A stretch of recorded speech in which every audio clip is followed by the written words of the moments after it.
Hey, Mr. Maple Syrup.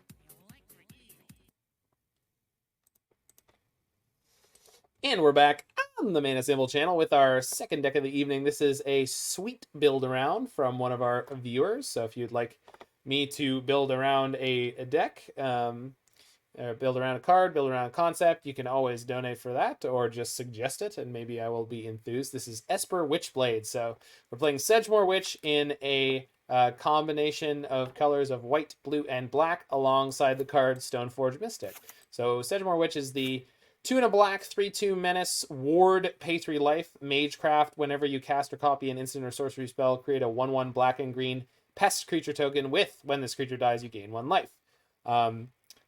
Pretty excited to be playing this in this list. One of the first things I was thinking of trying to do was play Lingering Souls. There's certainly a version of this deck where you could play Lingering Souls. I've opted for the version you see in front of you. So what do we got going on here? So we've got Sedgemoor Witch and we've got Stoneforge Mystic. Stoneforge Mystic, of course, has you search your library for an equipment card. You get to put that into your hand, and then the Stoneforge Mystic can put it directly onto the battlefield. To it, we have Sword of Feast and Famine, Sword of Fire and Ice, and Batterskull, the usual 3 suspects, all pretty powerful. These can, of course, be equipped to Sedgemoor Witch's tokens if the Sedgemoor Witch herself dies, or Sedgemoor Witch herself because she has a 3/2 menace, so she's pretty damaging. We've got Brazen Borrowers as flashy flyers that we can throw in here, as well as Snapcaster Mage. That's our entire creature suite other than one cheeky creeping tar pit. Then the rest of the deck is sort of Esper control with a very low to the ground attitude. We've got 1 Spell Snare, 4 Thought Scours, Cling to Dust, Fatal Pushes, Inquisition, and Thoughtseize. So Drowned Loch synergize with the Thought Scour and just generally being a good split card of a piece of counter magic and a removal spell. Force of Negation. And then 4 cards other than the sort of mandatory ones that are not instants and sorceries. We've got Teferi, Time Raveler in 3 copies, and Jace, the Mind Sculptor in 1. It's just sort of a strategy, a division of cards that I sort of copied off of the Bant Stoneblade decks, which obviously this is not the same deck. However, yikes. I think Teferi gives you a bit of an edge against control matchups, and this deck is mostly set up to beat up on aggressive decks and sort of lower to the ground decks. And Jace the Mind Sculptor is just sort of a generally all-purpose card. They're sort of existing in a state of these are sideboard cards that are main decked, so we can always board these 4 out when we're in more aggressive or combo-centric matchups and bring in some sideboard cards in those slots. Why Thought Scour? Just curious. Well, the reason we're playing Thought Scour is 1, it's a 1 mana cantrip to synergize with Snapcaster Mage, and 2, for Drown in the Loch. This helps us enable Drown in the Loch. So it's valuable there. And in theory, we could now fill up our graveyard for Cling to Dust. So Thought Scour is just the best 1 mana cantrip that I wanted to play with this setup. Otherwise, I'd probably be playing Opt. So if you didn't play Drown in the Loch, I would probably play Opt. And you do need a density of blue cards for Force of Negation. We have 5 plus 8 plus 2, 1, let's call it. So that's 6, 14, 15, 16, 17, 18. And 18 is more than enough blue count for 2 Force of Negations, I would think. Especially when we don't always need to cast them on turn 3 because we've got some discard. So obviously the balance of things in this deck is something that is needs to could be worked on very, very much. And a lot of the individual options could be changed around too. But I think this is my first pass of a deck that I think is reasonably playable and is on sort of is in the realm of what the task at hand was. My sideboard has some interesting cards. Most interesting is Flusterstorm. Any matchup where Flusterstorm is relevant, we're certainly bringing it in. It's a Storm counterspell that says counter target instant or sorcery unless its controller plays 1, which is super synergistic with Sedgemoor Witch. I've got 3 Kaya's Guile and a Kaya. You could play the Kaya's Guiles in the main deck. I had them in the deck before and in other versions. I've got Teferi for the control matchups as well as Mystical Dispute. We've got some Ceremonious Rejections for E-Tron and Greentron and Surgical Extraction. Keeping as many of the sideboard cards as possible on the same theme of like cheap instants and sorceries that help us interact was something I wanted to do. Okay, so we're on the draw with this hand against the Luris deck. I think I'll keep it just because the mana's good. We got double Stoneforge Mystic. If I'm against Jund Luris, this hand is certainly fine. If I'm against, I don't know, Bogles, it'll be something.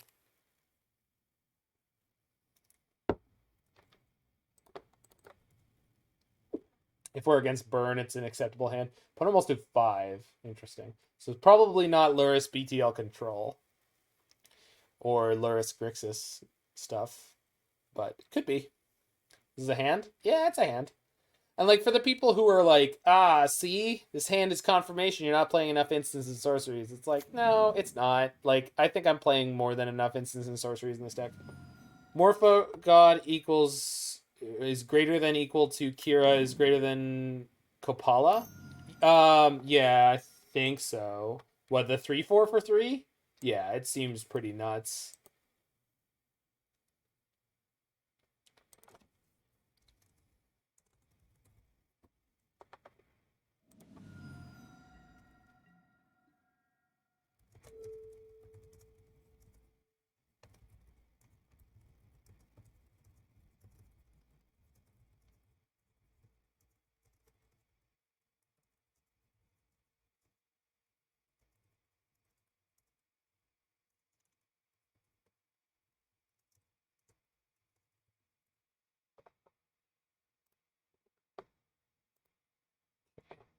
Sorry, I'm just sending something to someone.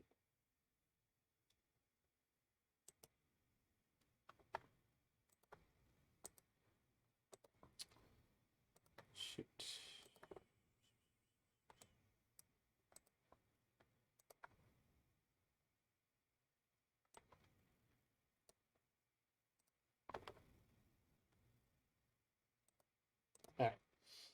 Alright. Lean on Hallowed Fountain past the turn. Oh, they did have discard, but they mulled to 5 for that, so that's fine. They always have 2 discard effects. I mean, again, that will be fine.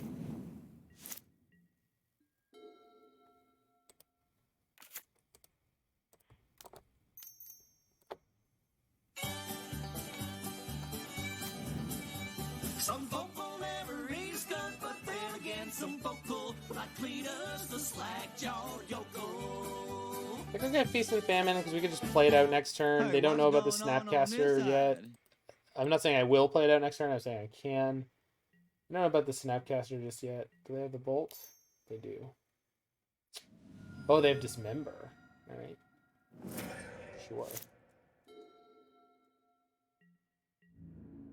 No land. No leveling up the Hextricka. Do they have Scourge of the Skyclaves? Inquisition. The third discard effect. Oh no, just the second. My bad.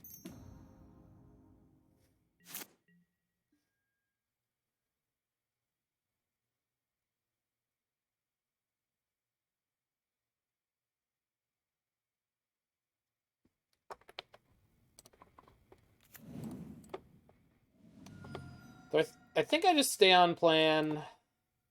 Go Swamp Sword. And then next turn, in theory, we go Snap Equip Sword, and then I have a 4/3 protection from green. So their Hexdrinker needs to get up to the full loyalty amount. Not loyalty, level up to level 3 or 8 level up counters to be relevant.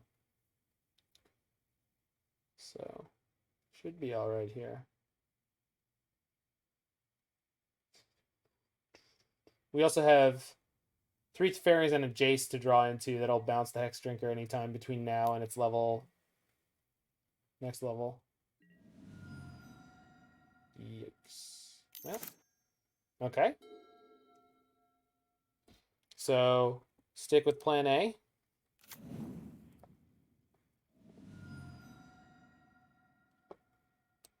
Which means they only get to attack with the Tarmogoyf this turn. The downside of this will be if the last card in their hand is exactly Lightning Bolt, but I'm okay with that. And then we get to bounce the Hex Drinker, probably. We'll see.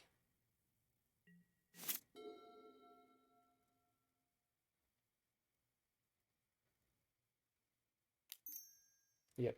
Okay. I guess bouncing the Tarmogoyf is probably more relevant. Also, hitting them for 4, they're already at 11. Huh. Seems pretty good. What are they futzing around about? Do they have a second Hex Drinker? Is that what they're maybe more interested in?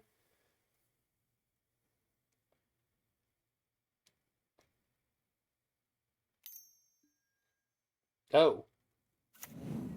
Yeah. No, that is a card. Alright, we're now bouncing the Tarmogoyf. Bounce their life. I don't understand, Alex. You're memeing too hard. You're breaking up, Alex. It's too many memes. Too many memes. You've been on the internet too much. I'm not reading you. Too much shit posting. You're not Larynx Pudgeworthy. You can't get away with it. Oh, I could just discard their whole hand here, huh? Well, that seems good. You're so tired. I feel you, brother. Huh? That seems alright.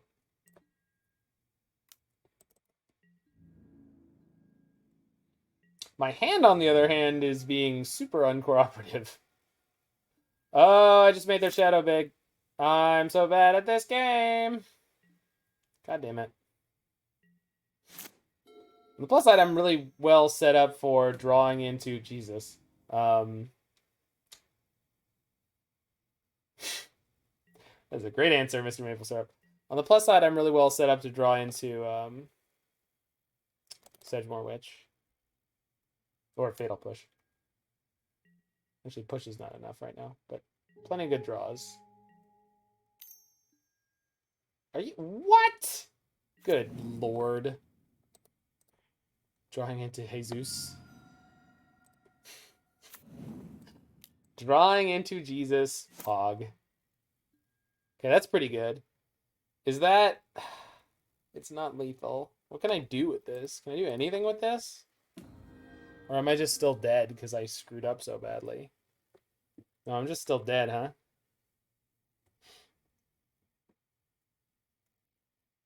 Oh, I could play Stoneforge, attack with Snapcaster, get Batterskull, play Batterskull. Yeah, yeah. And that will keep me alive because they go Stoneforge and, yeah, they both chump. And then they're dead on the crackback, so it's just going to be down to their top deck. All right. I'll take it. I will take it.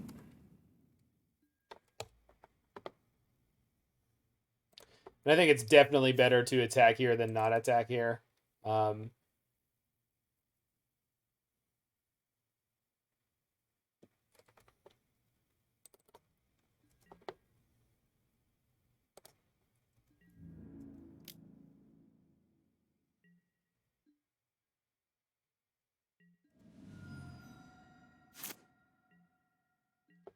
So they basically have to draw a removal or a red creature. I guess a red creature would do it.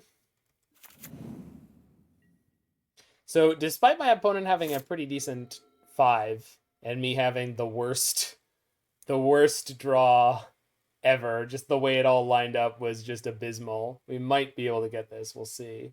Yeah, we got it. Do I like the new hierarch? I really do. I'm excited about that new hierarch.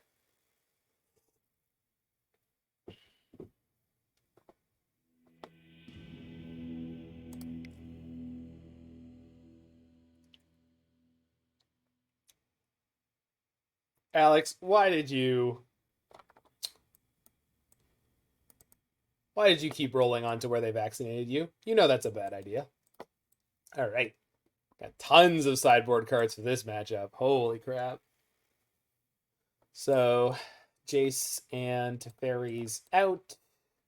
Sword of Fire and Ice can probably hit the bricks. Oh, no, I don't need forces. All right. So let's keep sword. I could board in Flusterstorm here, but there's a lot of creatures. It's more creatures than anything else. Could keep one Plague Engineer, could keep Teferi, could keep Jace, could keep... Or keep getting big Teferi. I'll keep one small Teferi. So our curve is relatively similar, although we're losing the Force of Negations, but we're getting Kaya's Guile, which feels pretty good. And a 1 of Eliminate. I guess I could go a little down on discard.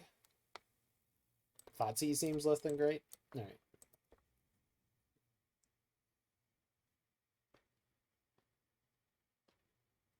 Slapping a brand name on a Manadork. Yes. It's no longer Noble Hierarch. It's Pepsi presents the Noble Hierarch. Coke, of course, is the Jund one. With one being blue producing, one being red producing.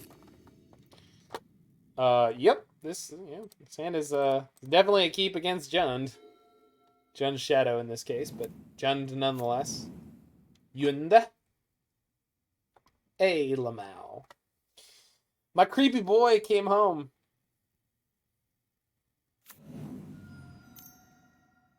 Hey, look, they had a turn 1 Thoughtseize. Go figure.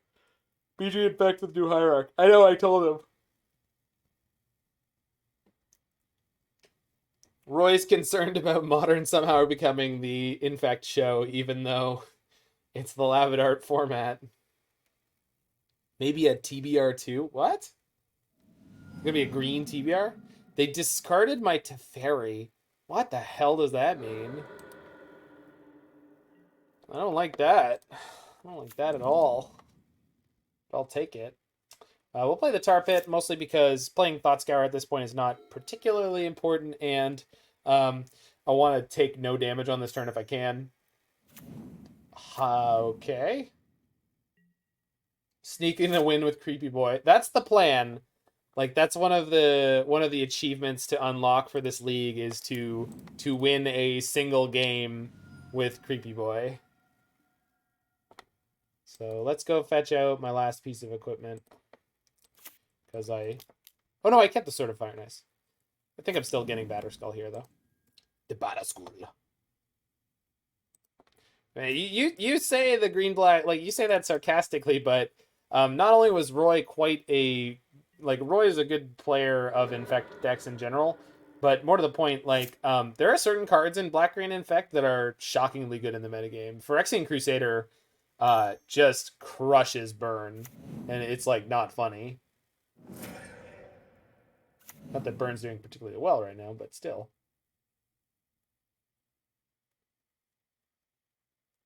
All right, opponent, you need to play Scourge of the Skyclaves. It's only a 1/1, but it will double in size every time you hit me. And there's no possible way I could gain life. Nope. Nobody has ever registered a life gain spell in Modern. It's a forest.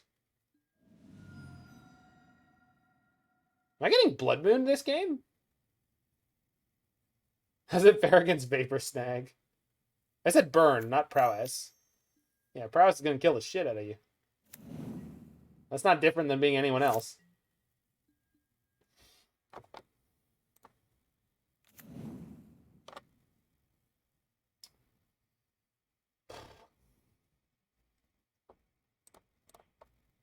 I guess I can Thought Scour now. Not the Goif's already a 6/7. It's not going to get any worse.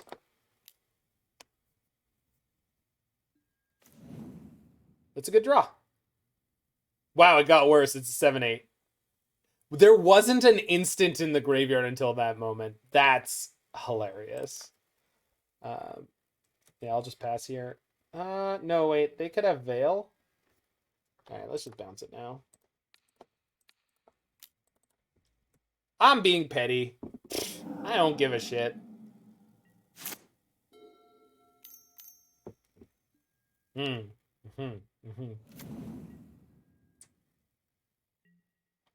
Fascinating play, opponent.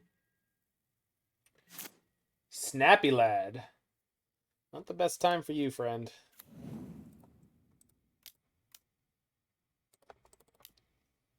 Sword of Fire and Ice Creeping Tar Pit Pog? Anybody? Just need tribal. Yeah, then it would be the 8/9. The biggest it can be in Black Border Magic.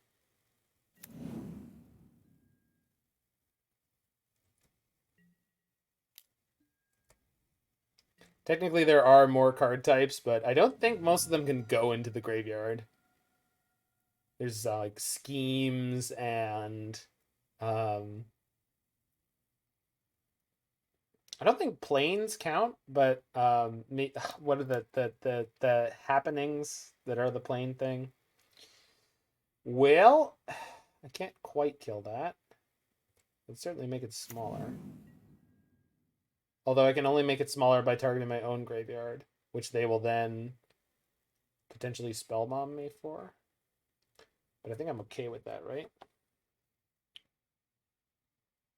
Or I can exile the Seal of Fire out of their graveyard and shrink the Tarmogoyf. It doesn't gain me any life this turn, but it's probably worth doing.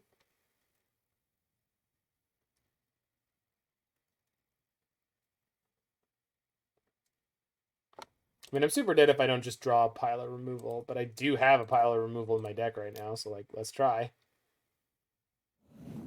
Jeez. Not a good draw. Bobble me. Sure. Am I finally drawing removal? I am not. Okay, well. Seems dead, man.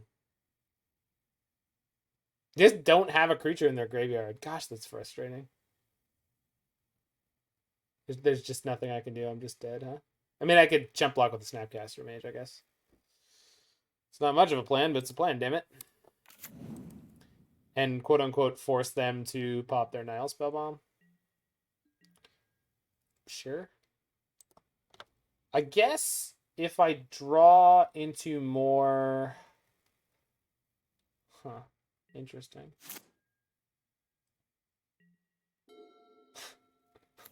That was pretty great, actually. Not gonna lie, more than a little impressed by the random MTG bot quote algorithm, which it obviously doesn't have, but... May I play this Cling to Dust opponent? Please, sir. I want to cling to dust. If they Nile Spellbomb me, the funny thing is it'll shrink the Goyf by 1. Not that I'm not already dead, but, you know, it's fun. I mean, not fun. It's fun like walking on nails. Resolves? Okay. Block. Okay.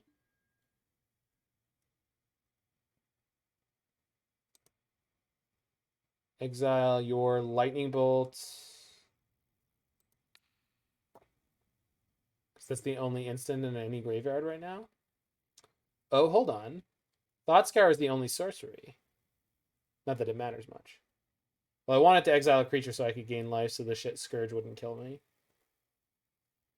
Exile Seize. Yeah. Alright. I definitely want to exile something out of their graveyard, not mine. It's much more likely that I don't die. Well, you're a little tardy to the party, aren't you? Okay. So, definitely mostly dead. Jesus. Okay. It's now or never deck. We gotta draw something pretty good.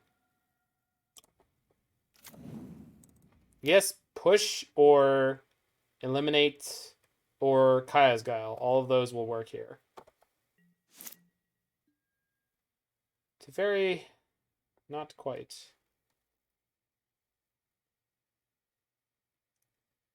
Oh my god, I had Spell Snare in my hand that I just drew that turn and there was a Tarmogoyf. Because I'm terrible, Blitz. I didn't realize this. Yeah, sorry guys. I didn't. The Spell Snare didn't exist as a card yet to me. Because it was drawn like in a sequence of things where I was like already trying just to struggle to not die. So like I was trying to figure out like what I could draw into to do things with this or do things with this or yeah. Yeah, it did. No, if I had Spell Snared this, I could play Teferi and Sedgemoor Witch and maybe win. Still play Teferi. Not gonna do that much, but I'm gonna do it. Because I can. I should have bounced the Scourge. It's slightly bigger. Yeah, okay. We're just dead anyway. Alright, game 3.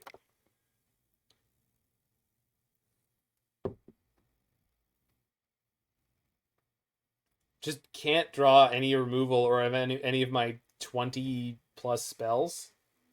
Like, how many actual spells did I draw that game? Yeah, she has Menace. 1, 2, 3. 3? I drew 3 instants and sorceries. No, no, it even mattered on this board. It mattered on literally on this board. I could play Teferi, bounce one of their creatures, play Sedgemoor Witch, and maybe block. So it definitely immediately mattered and was relevant. I screwed up because I didn't realize that the snare was in. We removed Cling for Cling. What? Yeah. Yes, I flashed it back with Snapcaster Mage because it was more mana efficient than having to. Okay.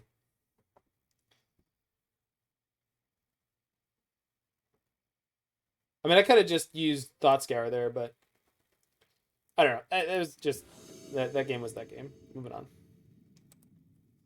I do wonder if I should have Flusterstorm in this matchup. Like, they do play instants and sorceries. The thing that is making me not want to do that is the fact that they play like 23. We cut a Drown for Cling. Oh, you're okay. I see. Sure. We removed removal for Cling in the deck building phase. I agree. That was maybe not the ideal. They mulled a 6. All right. Keep going. Keep going. Give me the good stuff. Finally have opening discard.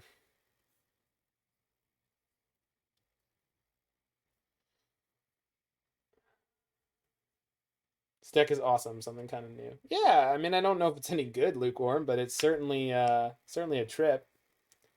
It's a concept. I mean, I've seen lots of people try to play like Grixis Witch with like Dreadhorde Arcanist, Flusterstorms, etc. So I was like, oh, this is kind of similar. And I really like Stoneforge Mystic decks in general. They're just right up my alley. Just like the right kind of fare.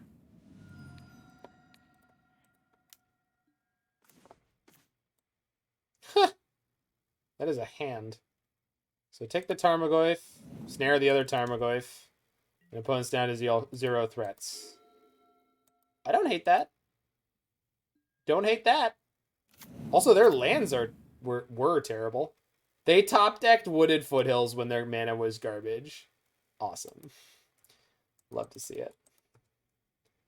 Yeah, Unearth. Unearth was the card. I was out on my run and I thought of Unearth. And I just totally didn't remember to do anything with that piece of information when I got back. Yeah, Unearth. No, and Unearth Snapcaster is already insane. Yeah, Unearth should be in this deck. Does ward count in the graveyard? It does not. No ability on any card functions in a graveyard unless it says it does. Every ability on cards functions only when the thing is in play, unless it's something that could only work, say, on the stack, or something that could only work in a graveyard. So, like, the ability, like, return this card from the graveyard to play, that doesn't need to say that it only works in the graveyard for pretty obvious reasons. Because it's a zone change from the graveyard. It has to be in the graveyard for that to make any amount of sense. Yikes. I wasn't concerned about 22 lands until now.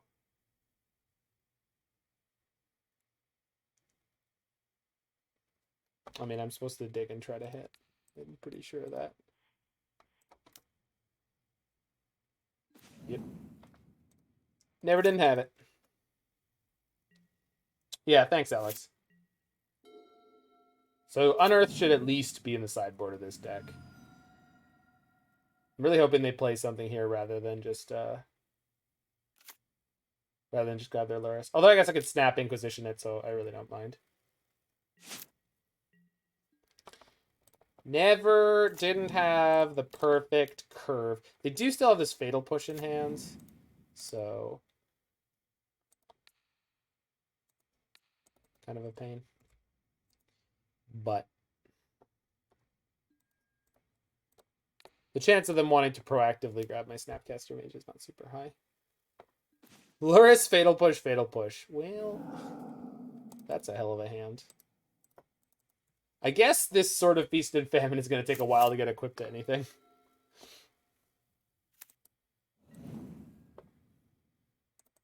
Praise Tiamat, you had it. Yes, praise him! Her, she, it, they? They seems right with the multi-headed god dragon. Tiamat is still many moons away, Roy. It's going to be in the Dungeons and Dragons set that's replacing the core set. Yeah, I think they is probably appropriate. Oh, and also, in response to Blitz's earlier comment, yeah. Although on the flip side, I'm trying to remember who or what context someone was saying, like, listen, people, you can manage the difference between this thing that is made up intellectual property being called this like, I think it was like comic book fans, if you could tell the difference between Amazing Spider-Man and Infinite Spider-Man and Incredible Spider-Man, you can definitely assign people's pronouns correctly. Stop dicking around. You're not allowed to use that as an excuse. Stop it. Stop. We're done with this.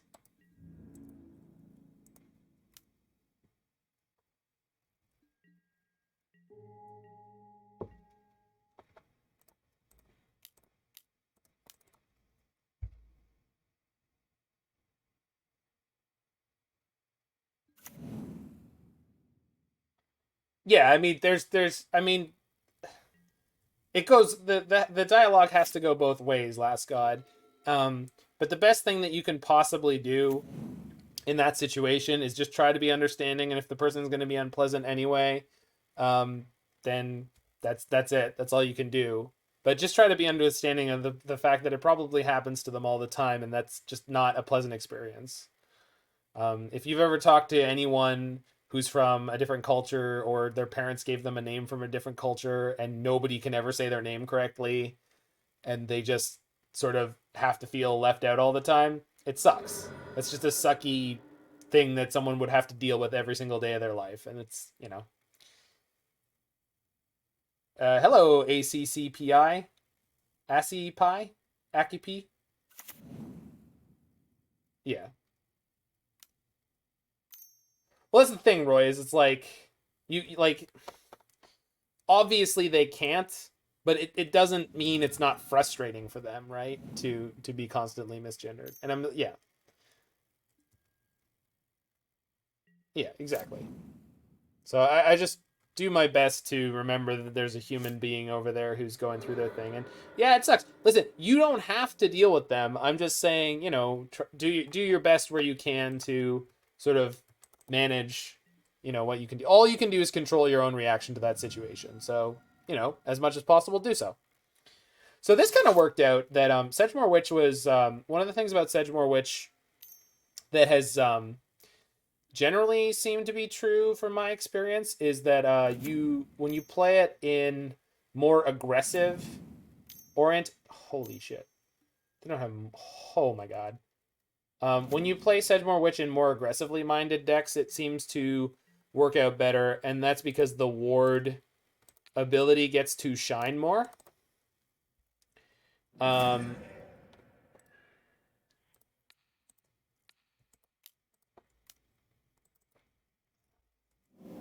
But the way this matchup worked out, wow, that was a tremendously good draw. No, it wasn't. It's fine. I'm just stuck between snap, eliminate, or play the Inquisition. So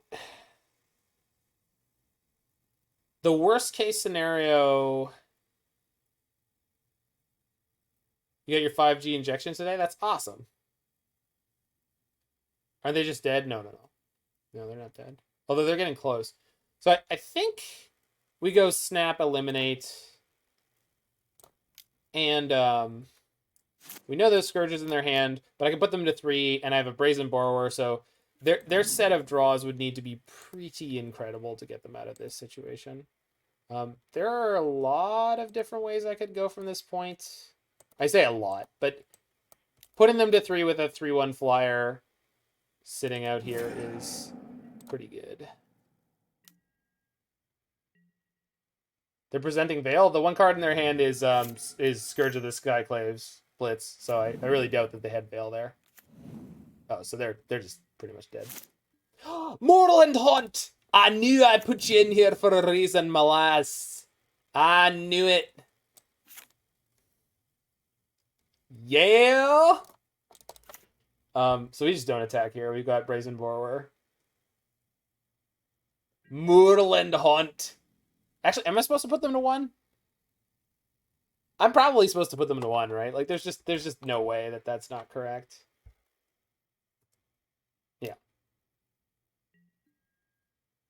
Yeah, it was Moorland Haunt was a last-second stroke of genius, and it was one of those things where I'm like, well, I have the one blah, blah, blah, blah, blah words. Okay, so I don't think there's anything they can draw at this point. I guess if they draw removal, they still can stop. Well, if they attack, they're done. Moorland Haunt, so aggressive. Well, so the thing about Moorland Haunt is that it's there's only 2 utility lands in this deck. Yeah, it's Moorland Haunt. Why would it not be Moorland Haunt? So it just to take a brief segue over the deck. No, but we have 1 Creeping Tar Pit and 1 Moorland Haunt, and everything else is just functional. I guess I could have played the Horizon Land from Black White. Would have been fine. But I like Moorland Haunt as a land that gives us a creature to equip a sword to. So I think that is not at all incorrect. So if anyone has a better suggestion to me, or you're just telling me my mana base is garbage, I would believe both things. I think it's possible we should be playing 23 lands, but I'm not convinced. We gotta drain the swamp. Gotta drain the swamp. It's holding a sword. It's coming in here with a flaming sword. And it's just not acceptable. You said it was aggressive, not bad. No. I didn't say anyone said it was bad. I'm just saying, yes, I legitimately registered Moorland Haunt in this deck.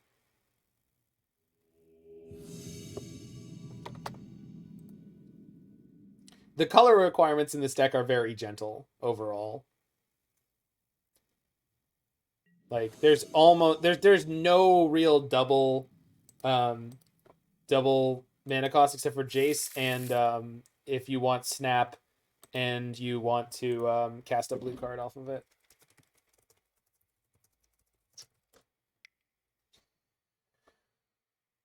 The swamp was created by China. Chinese swamp, the worst. Definitely bad. Inquisition. Show me. Uh-oh. Okay, then. Azusa and Dryad. So I think I'm just taking the Explorer here. Yeah. Okay.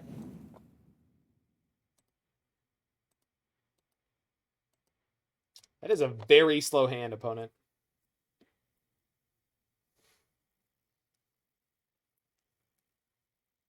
Main board dismember, damn. I mean, they're going to take a lot of damage if they want to dismember my witch, so I am very okay with that.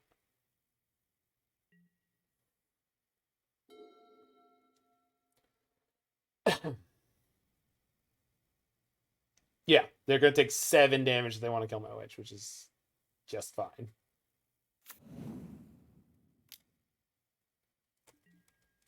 Does not play the crew. Interesting.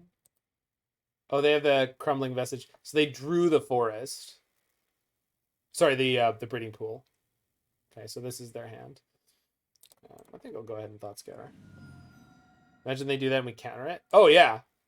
Yeah, well, that's part of the appeal of Force of Negation in this deck, which I wasn't running for a while when I was sort of in the concepting of this deck, or the building of it, was that if you...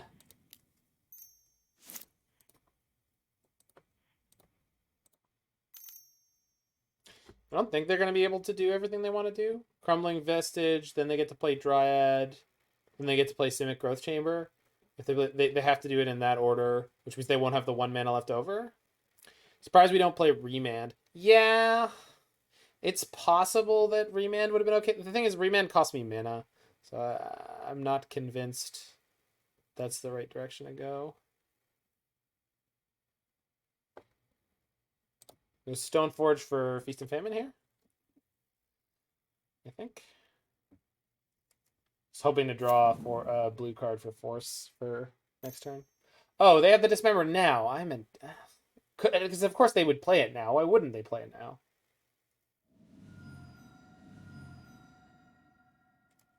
Yeah. Alright, my bad. Well, we get to go fetch Fatal Push. Yeah, sword. Fetch Fatal Push on whichever creature they play. Hopefully it's Dryad. Although, there's really no reason for them to play Dryad.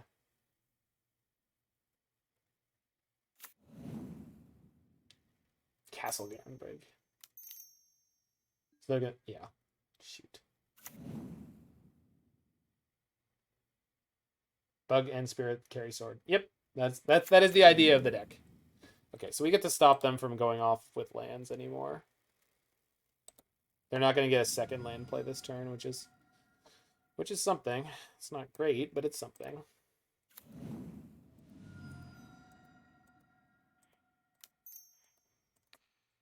Theoretically, they don't have a Valakut yet, or Summoner's Pact, or any of that nonsense.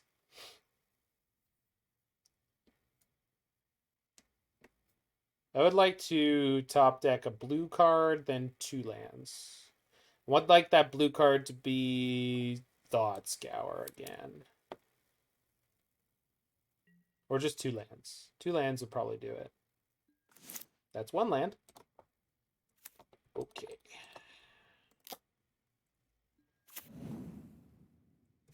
The Sedgemoor Witch. Now, if they've drawn a Titan since the beginning, there's that Titan. It's not about upside, Roy. It's about applicability. There's just a lot of matchups where main deck Flusterstorm is not going to be particularly good. Yeah, there might be more replicate cards. I looked through all the Storm cards in Modern, and I didn't see anything I was interested in for this deck. But maybe there's replicate or something similar to that. Again, I'm not claiming this deck is in its final form or any nonsense. Wow, another crew. Okie dokie. Well, we have Force Negation ready to go next turn, so... Oh. Well, that's much better. You guys remember how I wanted to chain lands? Then you remember how I chained lands? Was that good? Was that nut shot? I mean, I like the name as is, but Nutshot is pretty phenomenal. I don't know, kill ya? Now, obviously, if they find Valakut or Titan immediately, it's going to be bad news bears. But hey, you, the Scatacad, Giga Drowse. I'm not interested in playing Giga Drowse in this deck. I guess if you played straight blue black, you could maybe. That would be a thing. But not in this deck. Still mad Stormcrow is still... Oh, Crowstorm? Yeah. Big fan of big old 4-5 minutes. Just getting the work done. Work. Got a little bit of soul now. Work.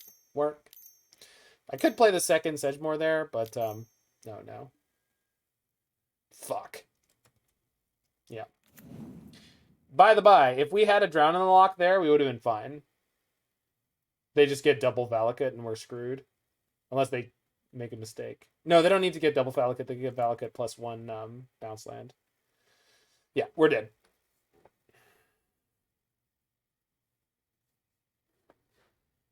That's such a shame. Oh, I don't think I have Aether Gusts in my sideboard. Well, Sedgemoor Witch was doing good things, but how could I do that to your man Primetime? Man, Primetime. It's BS the way I just lost that game. Nonsense. They have to go down to 5? No, they don't. They just kill me. We're just dead. I know they have the Garen Brig in their hands, so we're just dead to 18 damage Valakut triggers. So, nope, nothing mattered.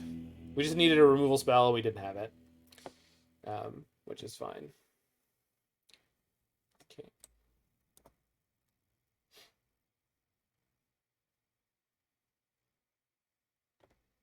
So Spell Snare is no good. Yeah, my sideboard is bad for Titan. Wasn't expecting it for whatever reason. Yeah. Well, and I was on the early turn. I was really hoping they were going to play the Dryad first, but they played the Azusa first because they're smart. Sorry, I don't want the Spell Snare. Kai's Gal's probably okay. Force of Negation, no good.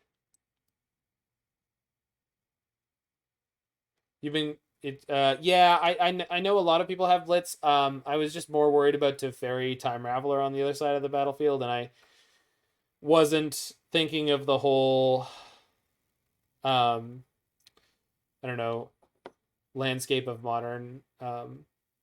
Again, this is my first time playing this deck or really anything that's like it, so I am not surprised I'm finding some faults.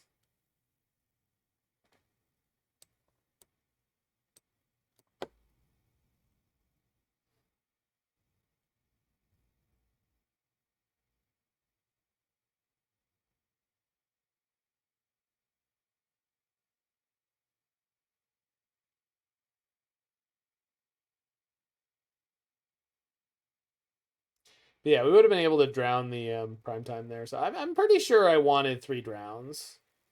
I like Cling to Dust. I think I want to find the slot somewhere else for the drown. All right, I think this is probably fine. It's not great, but it's fine. Kaya Orzhov Usurper comes in here because she can remove amulets. Any number of amulets. It's not like the greatest thing ever, but it's something.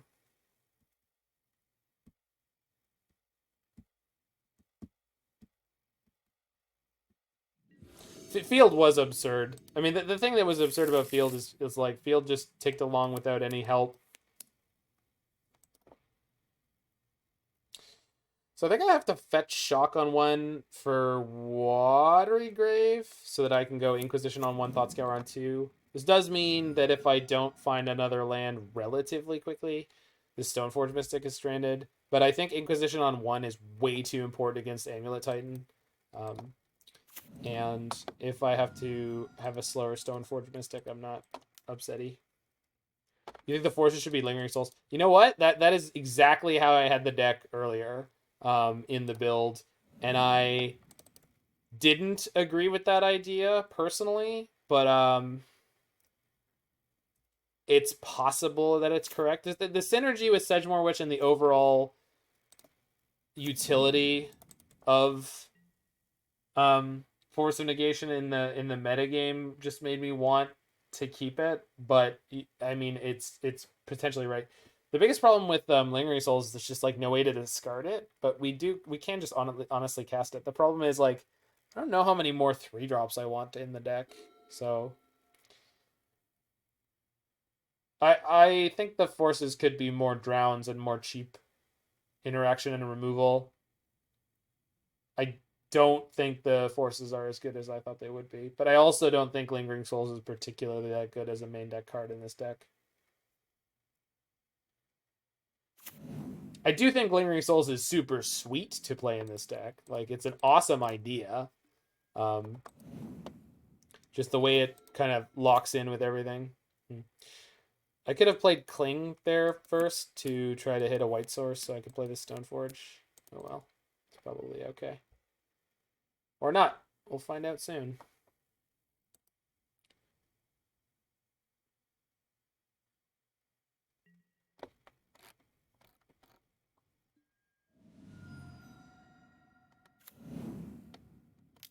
Yeah, I agree with Soul. Yeah, but you're saying Souls is great when you have already resolved a different 3-mana spell. It's like, yeah, sure. I can agree with that. Sure is great. Okay. Well, this is awesome.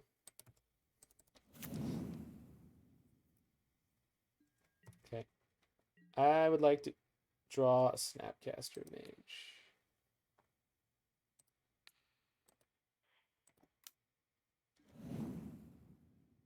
I know they have Cavern in their hand. Yikes. I know they have Cavern in their hand. Good. I also know they still have Dismember in their hand, so if I play the Stoneforge Mystic, it just dies to Dismember, and then they get the Primeval Titan. But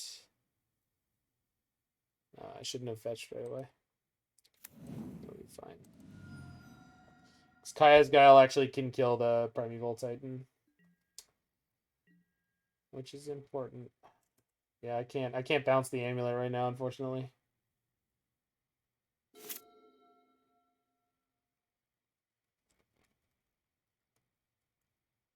Oh, they don't have multiple land drops, so they can't Cavern their Titan right now.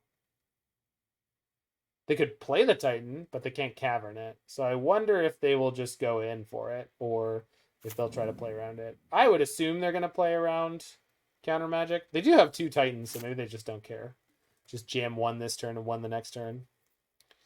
Which is going to be horrifying from our perspective, because this Kaya's Guile can only kill 1.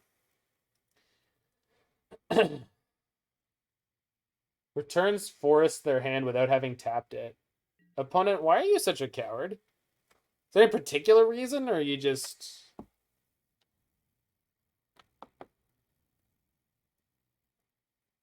It's not that Souls isn't playable. That's not what I said at all. It's just that if the best case scenario for it is where you've already played Teferi 3 and plus it, then it's like if you just play the Souls and don't play Teferi, I could see that happening. Like I could see you play Lingering Souls in this deck instead of Teferi, but I think your deck will be worse. So let's just keep messing with their tempo. Surprising how much that 1 mana might matter. Man, I do need double white this turn, unfortunately.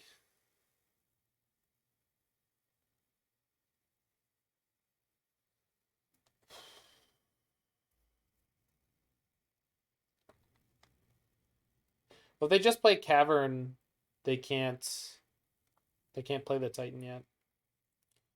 And then I can play Brazen Borrower end step. Okay, I'm taking a little risk here. I'm going to play Stoneforge for Sword of Feast and Famine. I think we're in big trouble, just generally. But I think if I take this line and I represent that I still have some piece of counter magic, they will probably respect it. I don't think they are able to get Cavern going plus and 1 more mana to actually get the Titan in this turn. So I think this is safe. I'm assuming they'll dismember my Stoneforge. But even if they don't, we just go end of turn Brazen Borrower. But at that point, they need to pick and choose between which one of them they want to dismember to prevent the Sword of Feast and Famine from coming in. So they have infinite cards in hand, which is crazy. But they just kept a hand where they can just afford to go slow. So they play the Omelet. But they're down to... They don't have enough mana for the Titan. I can't believe how scared my opponent... I don't think I have ever seen an Amulet player play this scared. This is insane. Especially because they have double Titan. Like, I really don't understand what they're worried about. They shouldn't be. They should have jammed in and killed me by now, but whatever. I am okay with what is happening.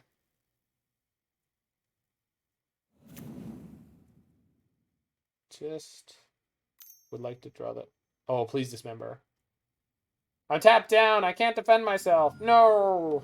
No. Not high on the Titan art, but the border's amazing. Yeah, I honestly can't even see the art for the border. Oh, double dismember. Rats. Can't make an omelet without breaking a few chickens. That is horrifying. Oh, Moorland Haunt again! Moorland Haunt coming in clutch.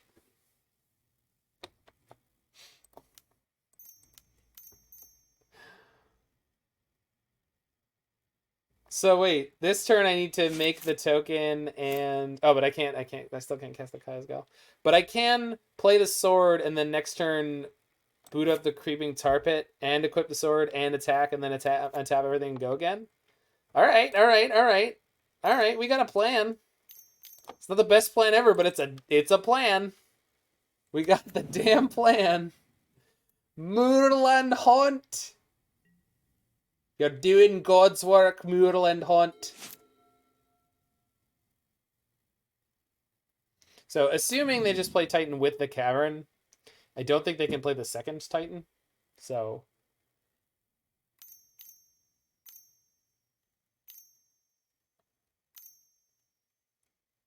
they've played 2.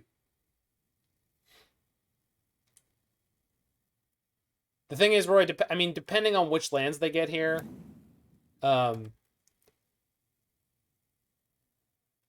yeah, that's a great quote, Roy. You should put that on the quote list. You can absolutely quote yourself, Roy. I mean, it's legal. Well, in this state. Okay, so each opponent sacks a creature. Oh, create a 1/1. Huh. That's way easier than what I was gonna do. I don't need more life, so let's do that. Bing. You already tweeted the quote. It's over. It's all over, Roy. Blitz getting it done. All right, they're going to Teleria West for Summoner's Pact? So they could do more next turn? Okay. Yeah, okay. 4 cards in hand. Hopefully I find my 1 Thoughtseize. That's a good draw.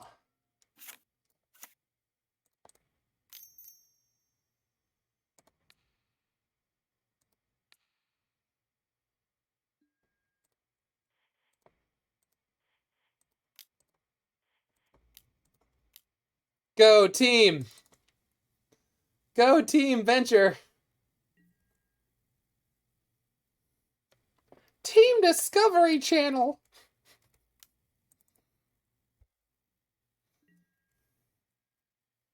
Opponent, you do not understand yet, you dome. With our powers combined, we become the weenie beatdown squad. Oh no, the spirit token didn't untap. Rats. Alright, still have Cling to Dust available out of the graveyard. Not sure what good it'll do, but it does exist. So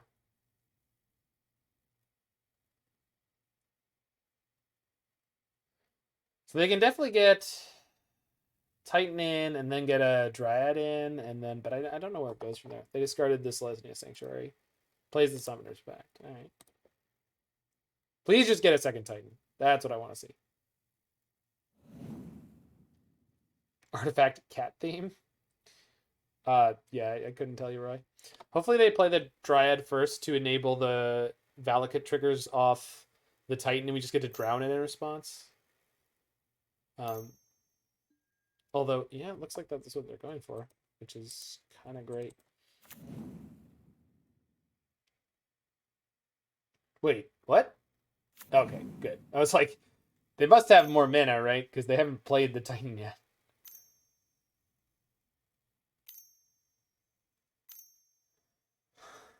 We have the spirit it takes to win.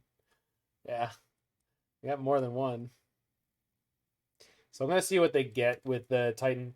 It's most likely a pair of Valakids again, and then we just get to drown the Dryad, and we could have a very clear path to victory. Although, yeah, no, they're just dead on board. So depending on what they get here, they are very dead. We'll see. Thoughts on the Bridgelands? Terrible and unplayable in constructed formats.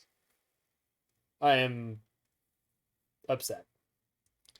I'm upset with the waste of space, the waste of innovation, but I am happy for the people who are happy for it. They're not meant for constructed formats, and I am annoyed. What deck are we on? Esper Witchblade, baby, and it's currently undefeated in matches. No, this is the other deck in the deck title. The second deck in the sequence. As I usually run my decks. First we play the first deck, and then we'll play the second deck.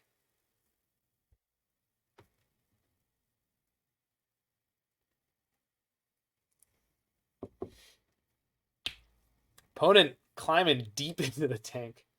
The bridge lands are the enter the battlefield tapped indestructible artifact lands from Modern Horizons 2, which are commons meant to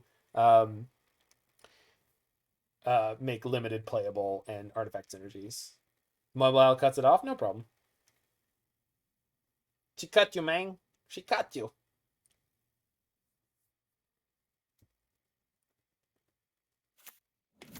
Finally. Oh, they got a Radiant Fountain. Well, that would help them out, but my Moorland Haunt is going to stop them. And they almost were clever enough there. But thanks to Moorland Haunt, we're going to get there. So thank you, Creeping Tarpit and Moorland Haunt, for your service. You both did God's work. Opponent goes to 7. Takes exactly 7. Love it. They do get a little mana here, so I mean, I guess if they had another Dismember, they could kill themselves in an entirely different way. Yeah. I mean, the opponent horrifically misplayed this game basically at every phase, so that is the only reason we're going to win, but I'll take it. I'll take it. It's enough proof of concept for me. And like, in a what's the right way to say it? I'm not playing any Aether Gusts in the sideboard to help me out in this matchup. In a, I don't know, let's just say like in an ideal world, I would be playing some number of them, and I would get to get more points against this deck. Not necessarily enough to win. I think these kind of this matchup is bad usually for the kind of deck I have built here. Got him. Can we talk about Moorland Haunt and Creeping Tarpit being 110% great choices in the mana base? Because I would just like to be very clear that I think they were great choices in the mana base. Not saying, just saying. I also think, let's bring back Force of Negation. Get Kaya out of here, and maybe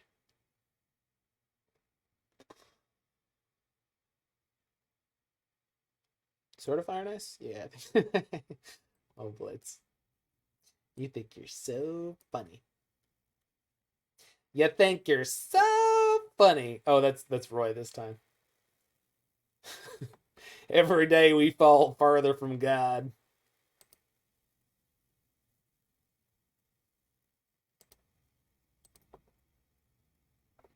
Oh God, they're coming en masse.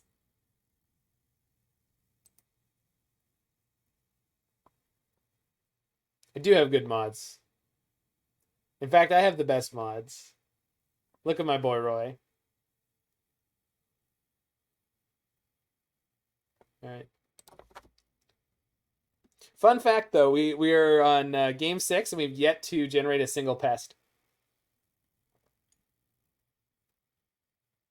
However, the life loss from Sedgemoor Witch has been like really particularly relevant multiple times. So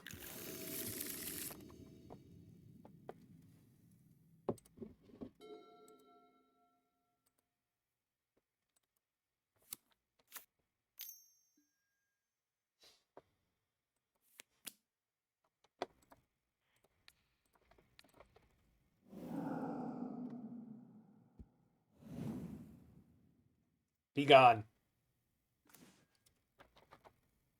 There's no free game wins for you here.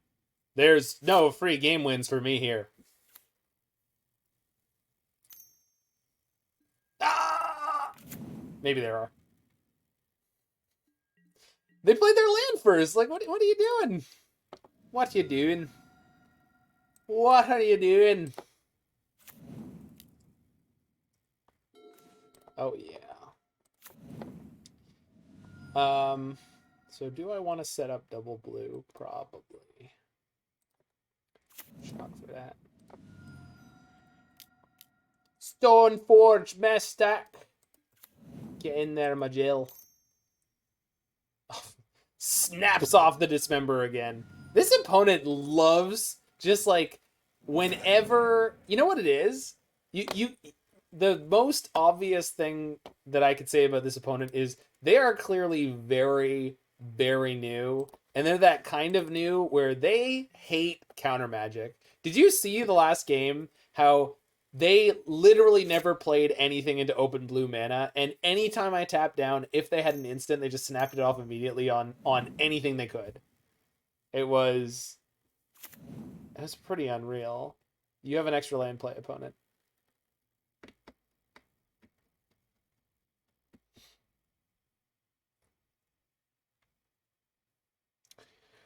I would like to draw land. Just one. One land, please.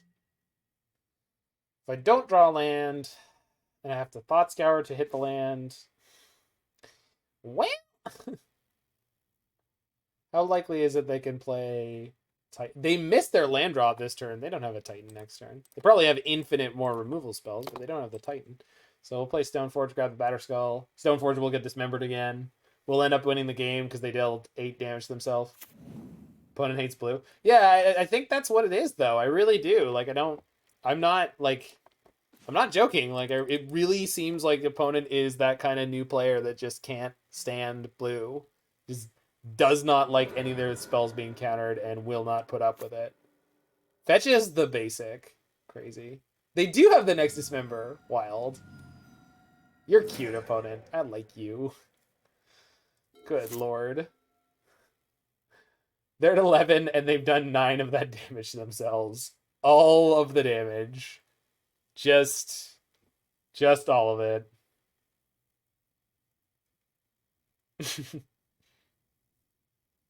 It does feel like they might be playing like a full 4. It really does.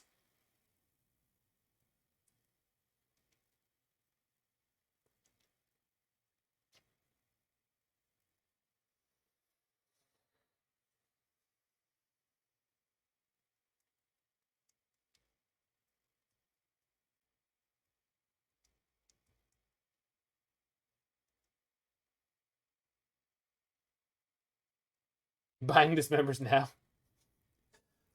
That's the long pause. They're buying more Dismembers. I will say the old frame Dismembers are gorgeous. Retro frame.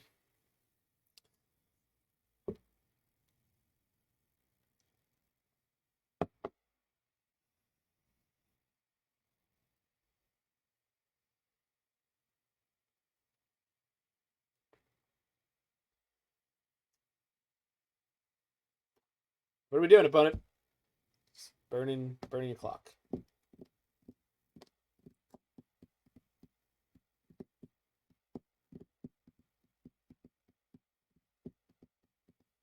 Oh yeah, so I'm qualified for Mana Traders, which means on Saturday morning, playing the Mana Traders 5th. And if we do well enough, we'll be playing in it on Sunday.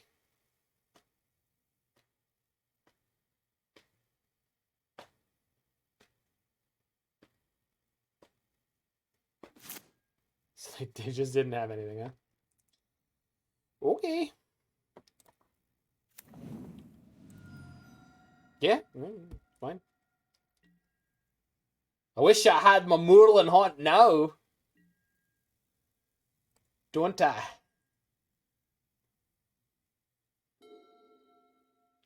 We got Thought Scour Drowned for 6, though, which is hot. Picante.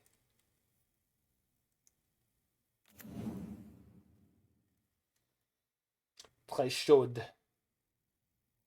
Chaud is not that kind of hot though.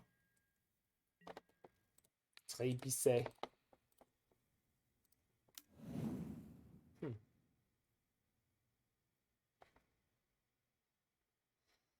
No, I'd rather try to hit the land. Ooh. Oh. All right. Thoughtseize first. Don't you wish your Moorland was haunt like mine? I mean, you don't have to play Moorland Haunt in this deck, but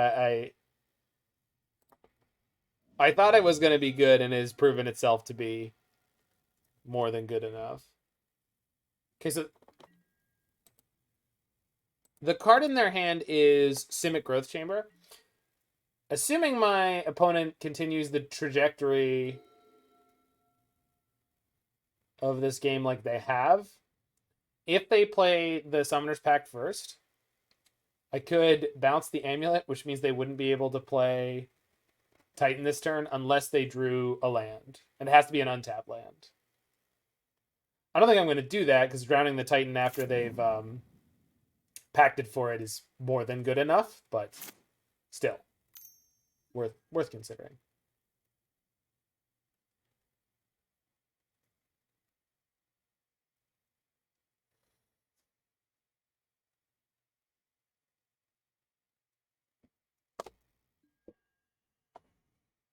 They're packed in. They're packed in wall to wall.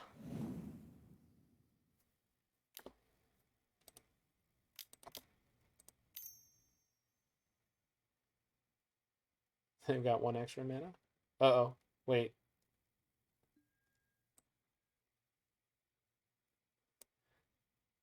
They didn't draw Mystical Dispute. There's no way in the world they drew Mystical Dispute. I don't believe it. Nope. Whew. Scared for a half second. Jund Goblins. I'm not necessarily hyped for Jund Goblins, but I mean maybe I am, but maybe not the version. I do think the Goblin Hierarch. Actually, you know what? Maybe Jund is the right way to do it because the thing I'm most interested in is to play. Jeez. Yeah, Ignoble is going to be great, and on top of that,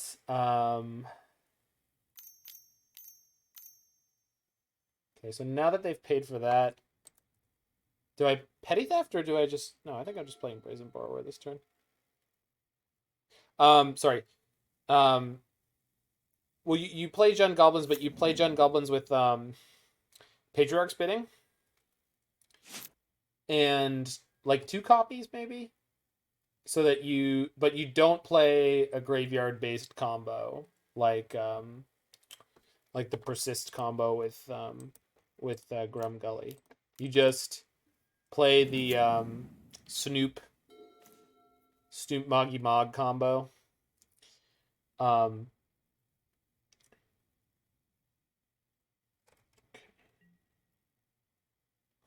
Snoop combo with Boggart Harbinger, and then you play Patriarch's Bidding, and so they have to deal with your graveyard, but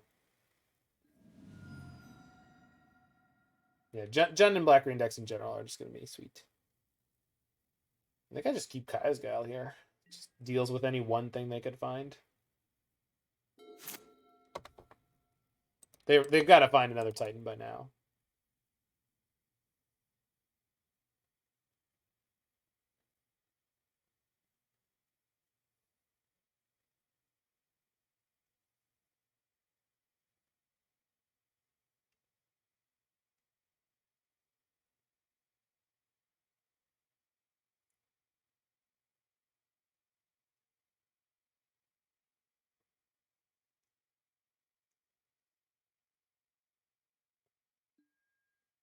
No, there's some news package, sure.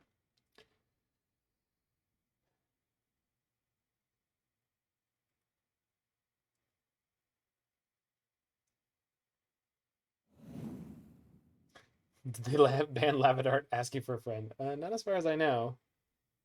But it's always possible. I mean, I think they've got to wait for Modern Horizons 2 to settle in a bit. So we're not likely to see a Lavadart ban until the format has sort of developed into something. You go, girl. What have you, opponent? What is this? Yeah. Well, it's not going to be totally free because they're going to get more lands into play. So they're going to have 6, 7, 8, 9, or 10 mana for creatures, -4. So they're still going to be able to play a Titan next turn if they want to, which they will be able to do. So,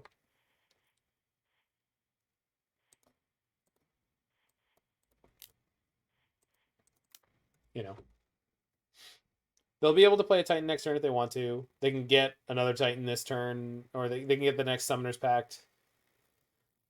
Well, I guess I could Inquisition and force them to play the Pact now, or I'll take it.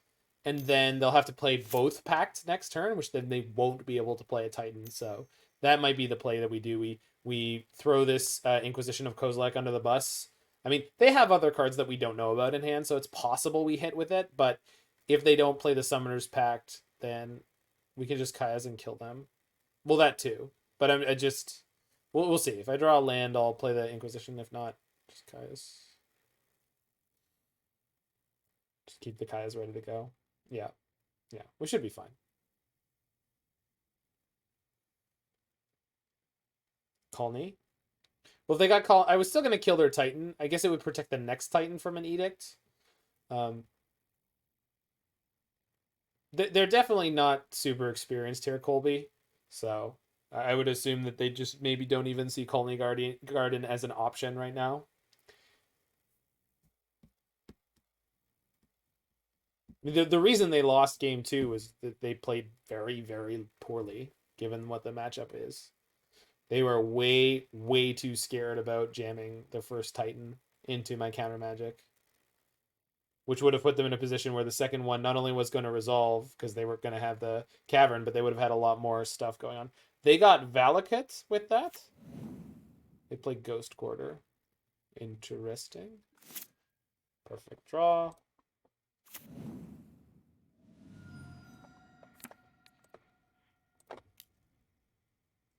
What's going on over here?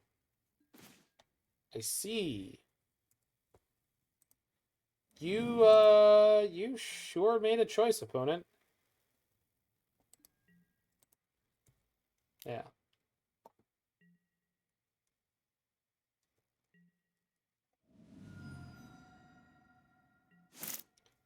Yeah.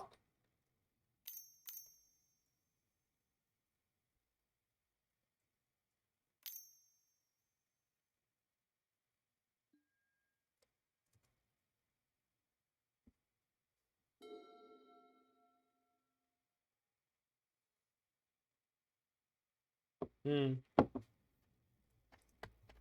It's okay, Colby. Enjoy every second of it. They conceded. Excellent. Moving on to round 3. I would like the opportunity to generate a Sedgemoor Witch pest token, please. Just one. I just want to do one. Hive Mind Titan? Yeah, you are. Yeah, you are. That's sick.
You only have 2 Guiles? I mean, you could play 2 Guiles. It's not, you know.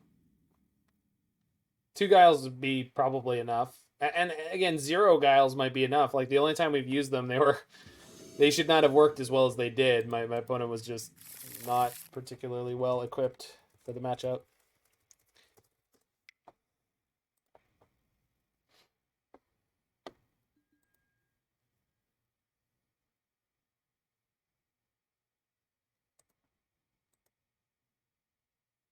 They can't be too expensive. I think they're probably less expensive in paper. Online spiked like crazy a couple months back. So I was glad I already had my 2 from playing Niv Mizzet. Though I wish I'd picked up more, but whatever.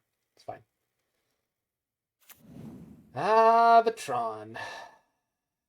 So, don't think I would... Oh my god. Oh my various gods. I don't think I would have countered a turn 1 map.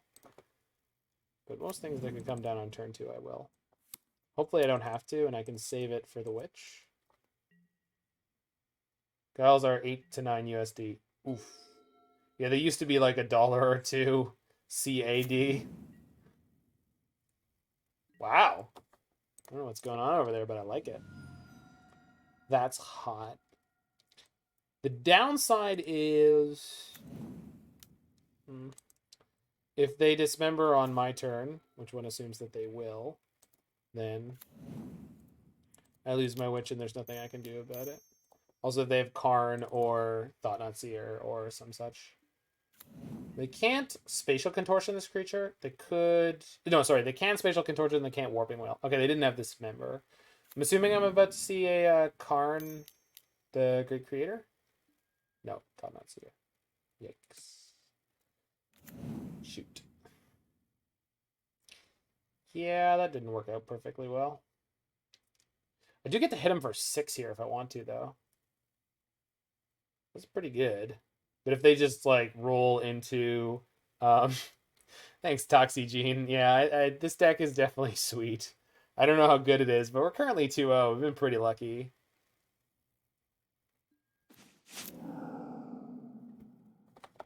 Okay.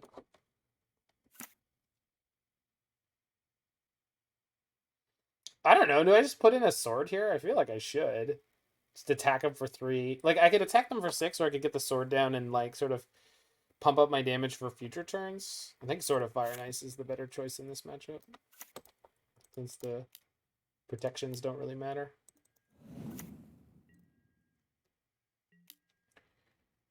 Most of the things they could have here don't scare me, but Smasher or second TKS would be a big suck. Just the fattest of sucks. Shove that Fire and Ice. You know I did it. You know I did it. Shit. Please no Smasher. Please no Smasher. Shit. Come on. What is this? Okay.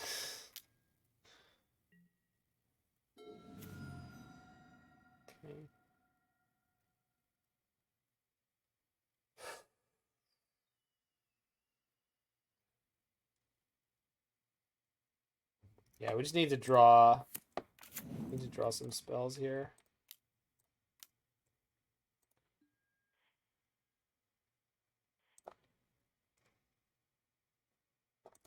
I guess. That my client has been lagging, and it lagged so much there. I was like, oh, I must not have clicked to go to combat, but I did. Then I didn't. Well, I guess I can trade my Sedgemoor Witch for one of their creatures. Yeah, that one. Gosh darn it. Okay. It's not so bad. I mean, compared to how that could have gone down, it's not too bad. The thing I'm concerned about is them just having, like, Dismember or some crap here. But, you know. Well, like, am I just supposed to play Naked Snapcaster? Because they could just exile it. I don't think that I am.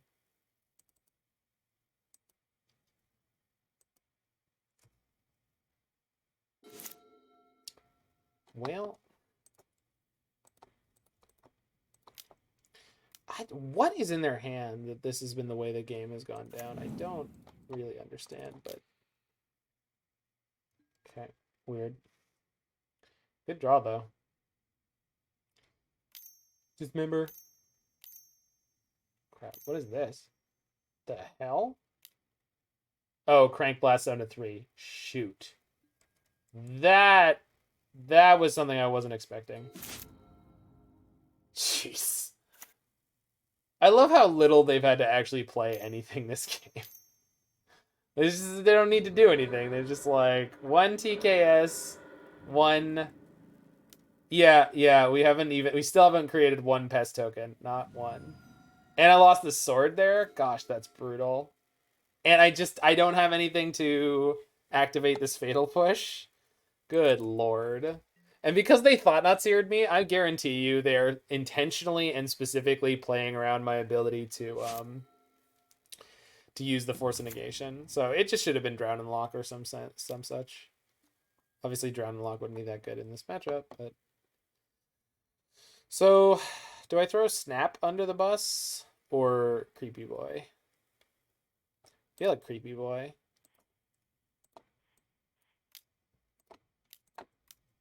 It does suck to lose a land, but at the same time... Oh, please use a removal spell. Oh, thank God. This is perfect. So we kind of get a 2-for-1 out of this. That's fine. Let me push. Also, they have a second goddamn blast zone. Hoorah. Hoorah. Heyo. That's a reasonable force pitch. Nothing. What is happening on their side of the battlefield? I just the meh j.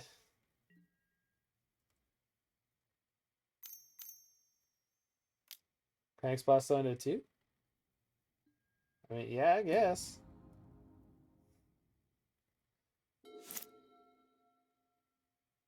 That's really what you're about here.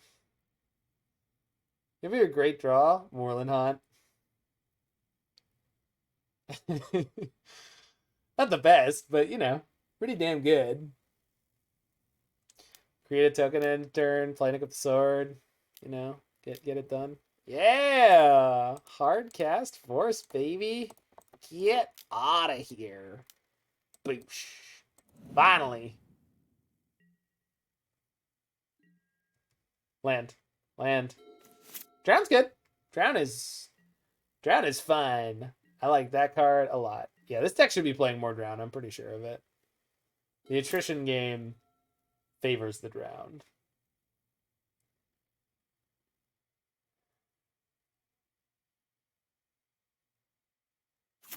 Cavern. Sure. Why do they even play Tron lands? For the accidental game wins. I did not mean to click through that end step. I meant to play one of my Snapcasters.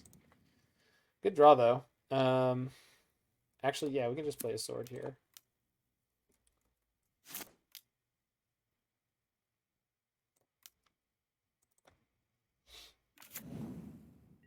Guess they'll just crank their blast zone to 3, though.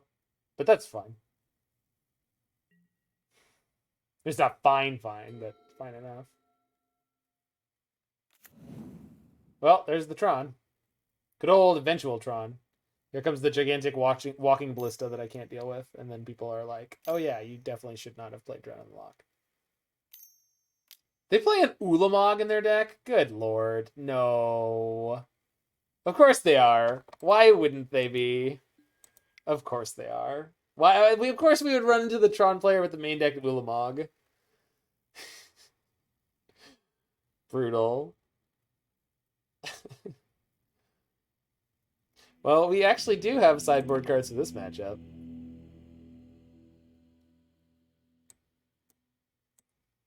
Come here, Ceremonious Rejection. You too, Plague Engineer. And you, Kaya's Guile? Yeah, probably.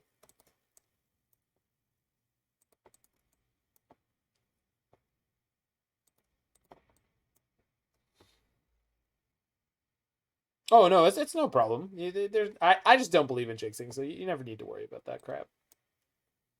You don't apologize here for jinxing. There's no such thing. It's nonsense.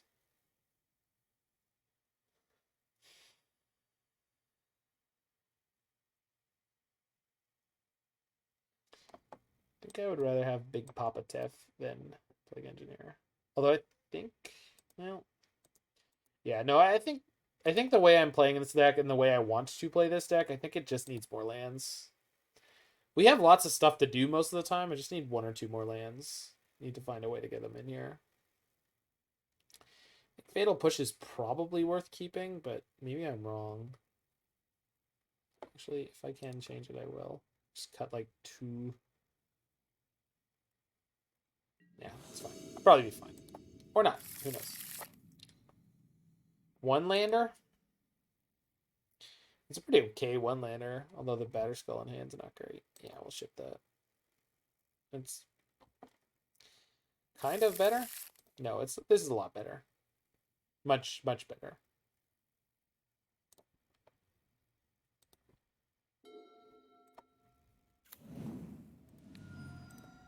Keep their 7 again. Is 4 snap too much? Yeah, it might be. Oh, I have to take the chalice. They got double temple, but they don't. They've got double temple, but they don't have anything to do with it. All right. Yeah, I think keeping all the fatal pushes in the post board was incorrect. But yeah, 4 snap might be too much. I was hoping that the sheer density of low CMC spells I had was going to make it pretty okay. But I don't think I managed it. So if I play Stoneforge, they're going to Warping Wail it. So I think what I have to do is Inquisition it first. And they drew Urza's Mine. Of course they did.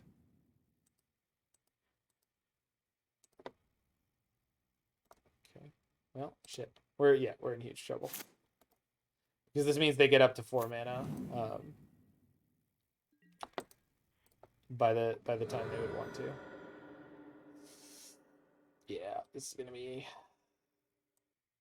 a tough one. And hopefully I draw one of those Kaya's Guiles to deal with their Smasher. Second Stoneforge is not too bad.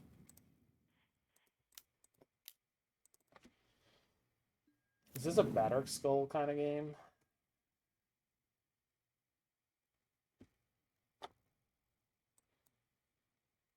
I mean, I can get the Batterskull with the other one.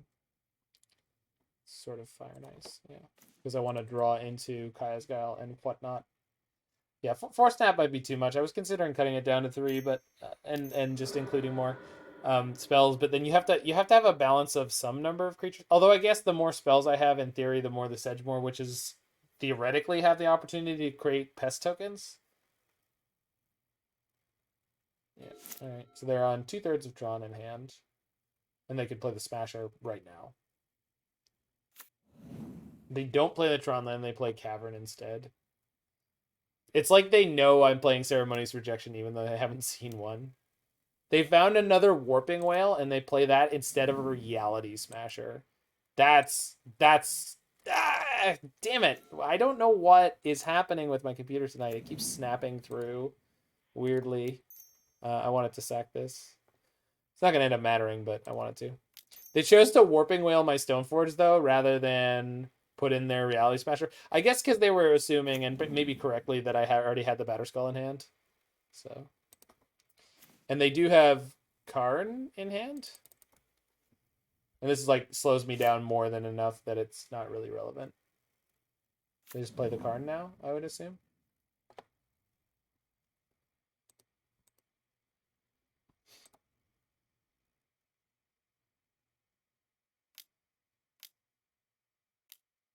Yep.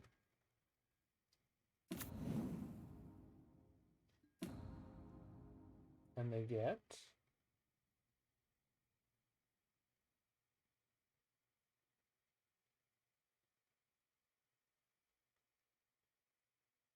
how'd Electro Balance go? Only 2, 3. But almost every single match was 2-1 or 1-2. So I think there were some hands that I kept that were maybe a little too loose in one direction or another. It's definitely a very powerful deck. I will say that for sure. Okay, we'll just draw here. I'm trying to hit a land. Just the absolute worst draw. All right. I was not. I do not like the card Collected Conjuring, and I would not register it in Modern. I wouldn't register that card in any format.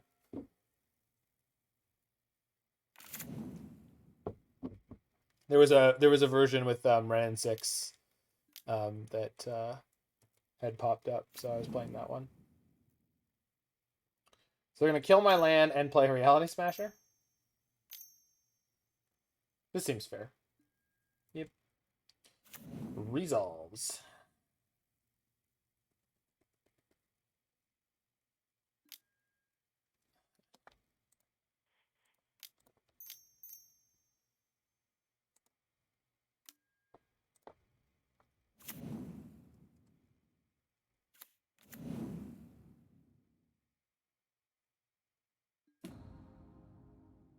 Yep. So land draw would still be good. Which means I probably shouldn't have fetched. Whatever, it'll be fine. Or we'll die. Either way. And as I predicted, the Fatal Push is not doing such good work. Okay. I would like to draw Drown in the Loch specifically. Oh.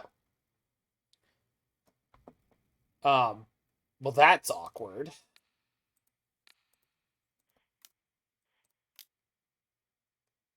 That's a bingo.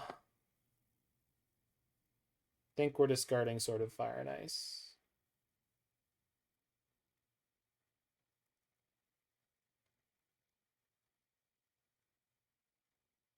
No, they have so much mana now, and my creatures are going to be big enough that we can discard the Fatal Push, I think. See ya, big boy. Boosh. Attack them.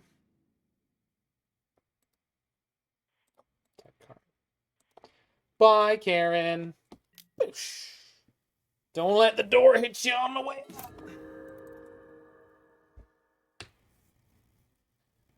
They have 7 mana, so they're definitely going to have all his dust here. Oh, sorry, they have Tron. They're going to have Ulamog.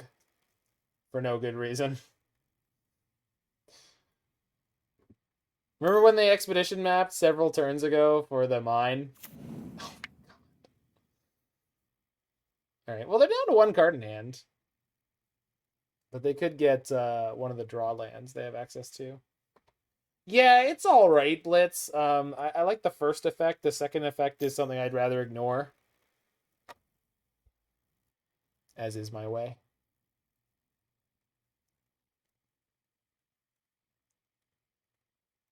Yeah, yeah. I mean, people are seeing all sorts of the new cards at different timings. What are they playing? What are you doing that's so complicated? Is it Walking Ballista? It has to be, right? Nope. Chalice X3. Yeah? Jesus. Alright, I mean, I guess.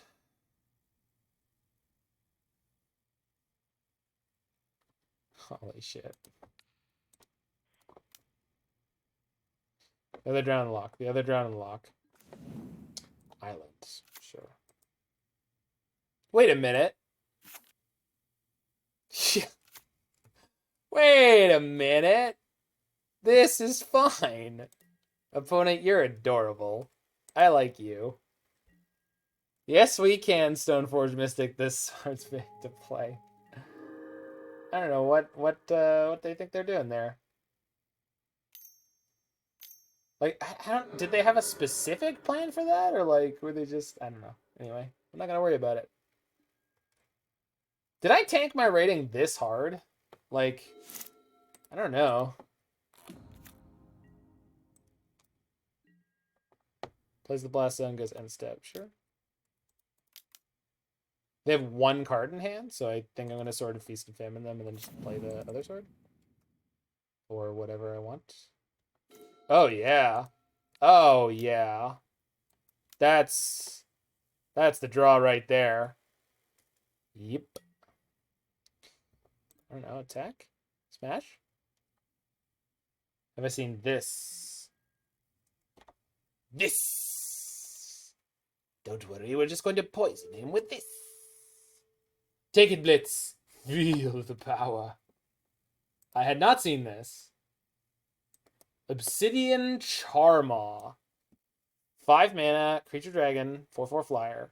This spell costs 1 less to cast for each land your opponent controls that could produce colorless. When Obsidian Charmaw enters the battlefield, destroy target. Holy shit. That's a card.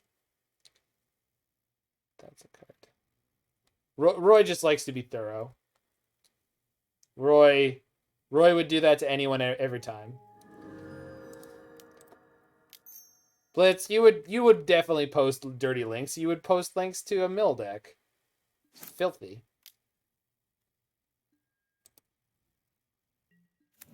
Yeah. I did, Marco. Don't worry.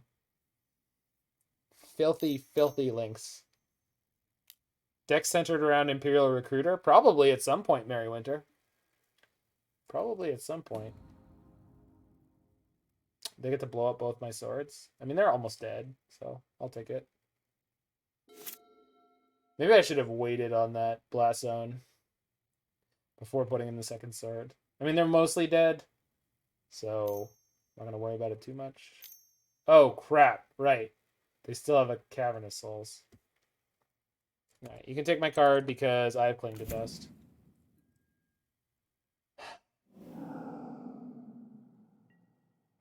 Yeah, we were having some connection problems earlier, guys.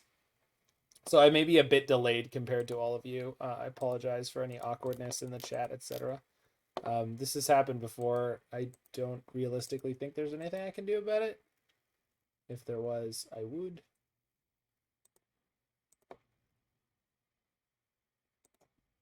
Okay. Just get rid of all the discard. Keep the rest. Cling.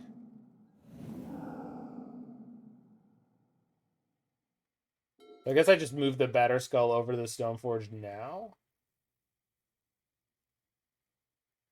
I think that's the play that makes the most sense. I don't know if you've seen it, Roy, but in the art of Imperial Recruiter, Kiki Jiki and Pestermite are in the background. So, wait a minute. If I move the Batterskull onto Stoneforge, they can just blast zone. They can just crank the blast zone up to 5 and then kill the Batterskull next turn. And there's nothing I can do about it. If I move both the swords onto Stoneforge Mystic, I can attack with Stoneforge Mystic and the Germ token. Then they pop the blast zone, block the stone. I think I'm just supposed to attack with the Germ token as is and see what happens.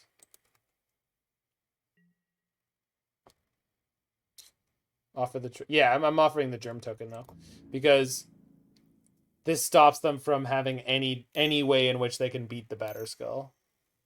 Yeah, they can pop my swords, but we just trade the Germ token for the Thoughtseize, and then I get to move the Batterskull over to the Stoneforge, which is fine. There's a lot of ways they could choose to play this. I think the obvious play is what they should do. They should just pop their Blast Zone now. Yeah, kill both the swords, block the Germ token, kill it. No blocks. That is also an option. Not one that moves the game forward for them, but certainly doesn't hurt.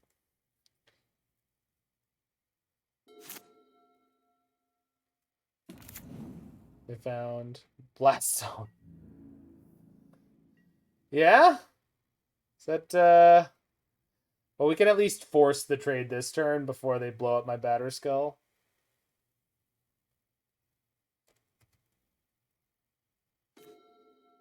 Well, that's a draw.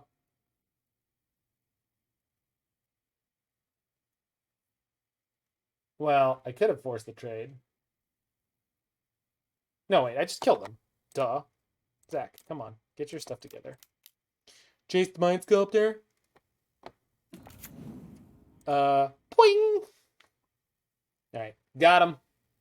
Going to game 3. Maybe this game 3 will generate a single pest token. Looks more like Aki Blizzard for Herder and Fairy Macabre.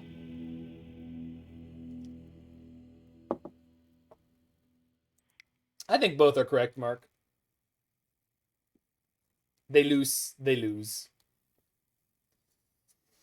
All right. Let's cut at least 1 or 2 fatal pushes. Did I click 0? I didn't click on anything. No. I was gonna bounce the. Well, they were already upset about the Void Mirror until some of the voices of sense in their community were like, guys, it's gonna be fine. We'll be fine. Don't worry about it.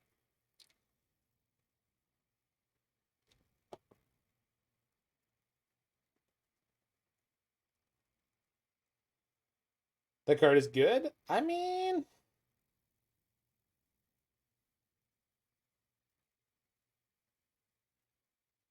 the Jace dice. Kai's good for Chalice. Yeah. But she's not good for much else. Especially on the draw, Mark. I don't think that's good. Him, Rack, Go, MTG. What up, friends? Is that like a Pittsburgh Penguins parody in as your display pic? Or is that like a star with your face on it? I don't know why, but it looks like a lot like the Pittsburgh Penguins logo. Pittsburgh Penguins. I can speak. Yep, definitely.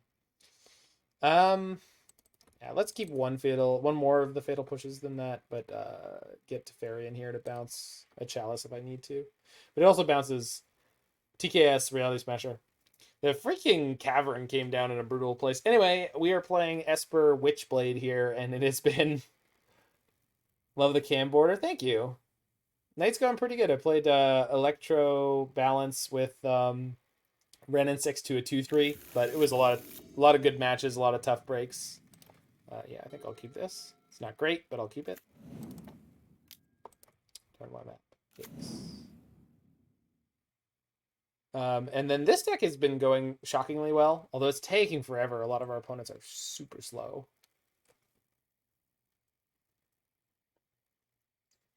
Why are we playing the evil young Pyromancer again? It's hammer time. Oh, look at someone hopping in here and immediately exploring those channel point rewards. So they have Tron on 3. Yikes. Oh, I get to take their chest. Second rate. Oh, nope. Same raid from the same person. You can run, but you can't glide. Oh, it was double mine. I didn't notice. Okay, that's a huge difference. They have the tilt inducing arts just like me. Good for you, opponent. I appreciate that. You're one of the good ones, aren't you?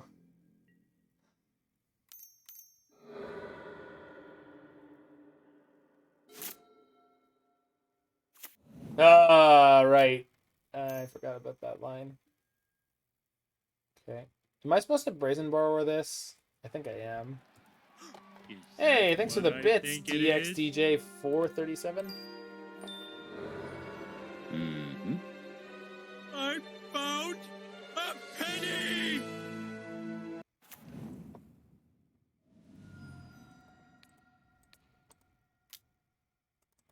Boing. Draw. Stoneforge. Might take that. Probably taking the Teferi Hero of Dominaria, but might take the Stoneforge. It's possible. It's possible. Not likely, but it's possible. They get a second Thought on next turn in theory, so they took Kai's. Fair enough. Delta. I guess I go Stoneforge for Sword of Fire and Ice, because that's the worst one. So if they want to take it, I don't really care.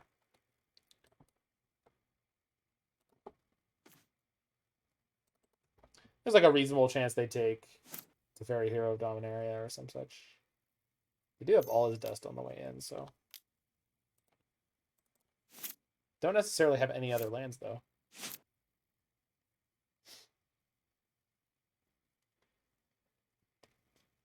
Dismember the Stoneforge? Sure. We've been playing against the most aggressive usage of Dismember I have ever seen tonight. Just like every time the opponent has the card Dismember, they're like, but what if I just jammed it now? Don't you want to save it for later? No. What if I just jammed it now? You know? Wouldn't that be something? I mean, I guess it would be something. I don't think it would be good. You maybe want to reconsider. No. I think now is good.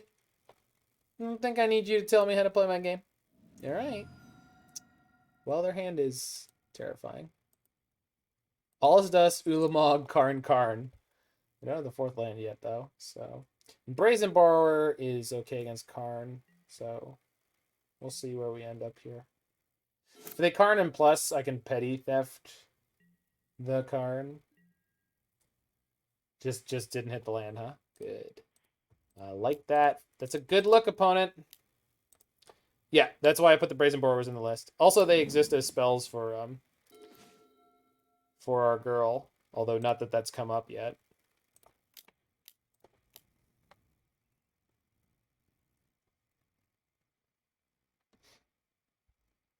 Really hoping they didn't draw another Dismember here. Oh, perfect. Ah!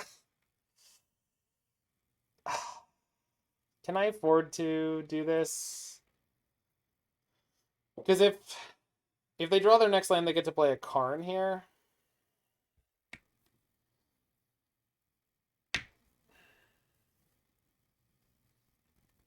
I think I have to let this go. Unfortunately. But if I find another land, I get to play Teferi, so we'll see how this shakes out. Ceremony's Rejection is phenomenal in this matchup, especially if we hit Snapcaster. I got something. Chalice X1.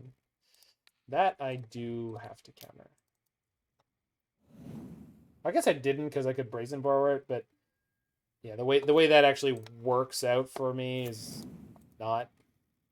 All right, sideboard Teferi. Take the wheel. Why did I sideboard a Teferi, you might ask? I don't know. For situations exactly like this one. Seemed like a good idea at the time. I want to make the best of it. Oh, baby, a Teferi. And not a baby Teferi. Why wouldn't we say... Exactly. Larry Spudgeworthy gets it. Why wouldn't you have a sideboard Teferi? It's free real estate, baby. Keranos? Not in my modern. Not in my modern anymore. Hashtag not my modern.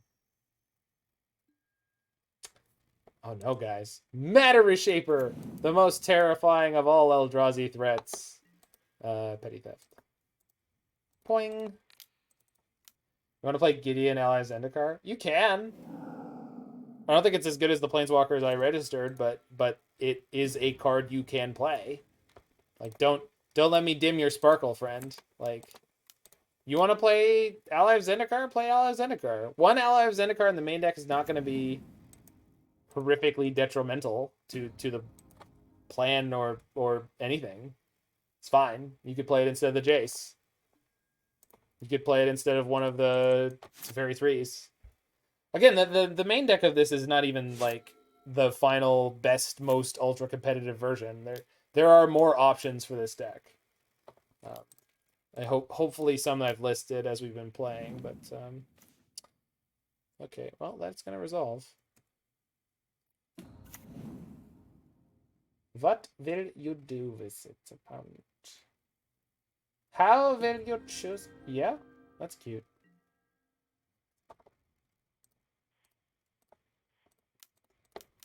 Okay. Brazen Borrower. I think Big Teferi goes Tuck.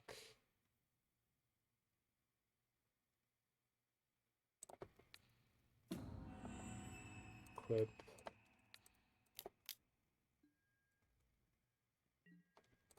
Attack for 5. 7. Oh, yeah. Whew. Is it warm in here? Feeling a little warm in here. The draw and a half. Yikes. Feel bad for the opponent. Not really. That doesn't fly.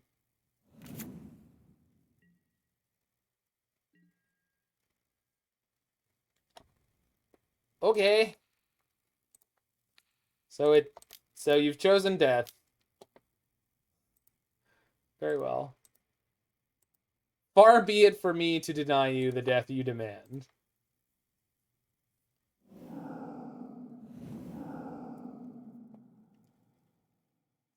They're so freaking dead in so many ways from that decision, and I don't get it.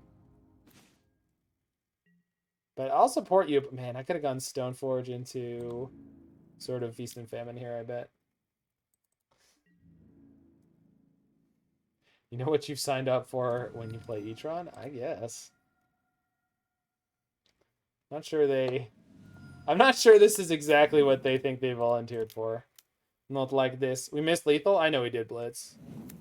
I mean, it wasn't... Yeah, no, we just did. You're right. You're 100% correct. But you can always count on me to miss lethal, all right? Chat, I want you to know. You can always count on me to miss lethal.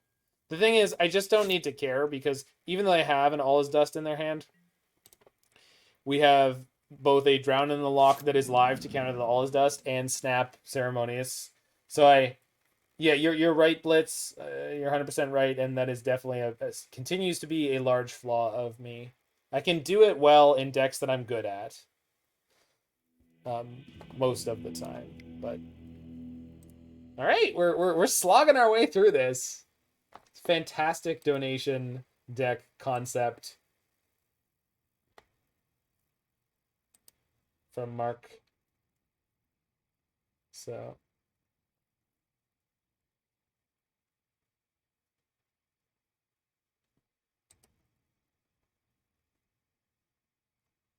I'll do my best, thanks, Punchworthy.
Alrighty. On the draw.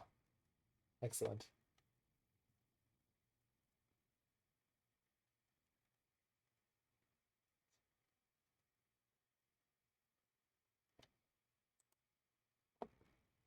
Current best counter, yes, 0. Continues.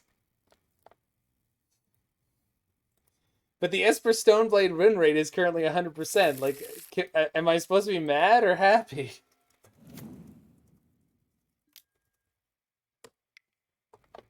I don't understand. Is this a happy ending or a sad ending? It's an ending. It's enough.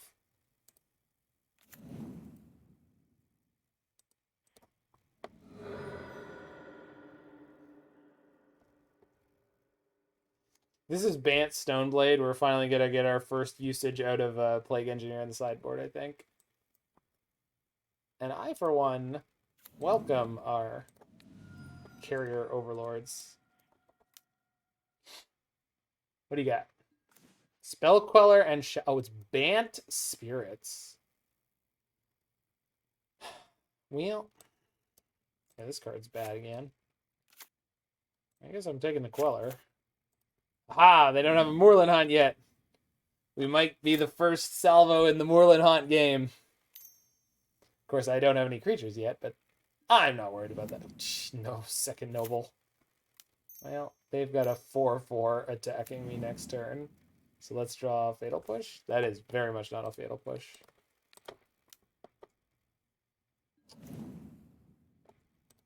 That's something, but it's a little too late. I would love to use this second Thought Scour. I think I have to save it in case they find a collected company. I need to be able to counter that very quickly. Like sooner rather than later. I milled Spell Queller and Collected Company. Opponents had nice mill and I hadn't even noticed. I'm a goofy goober. Yeah.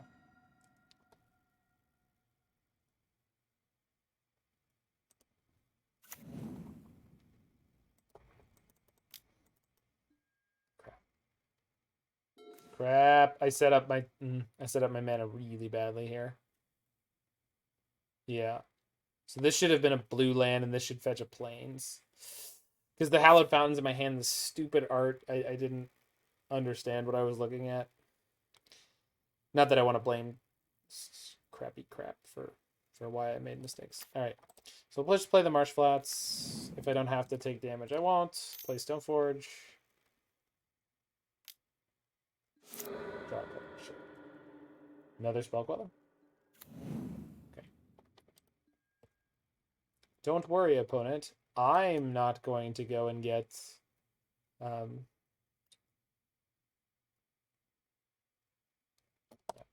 I'm not getting Batterskull. Nope. No Batterskull in your future.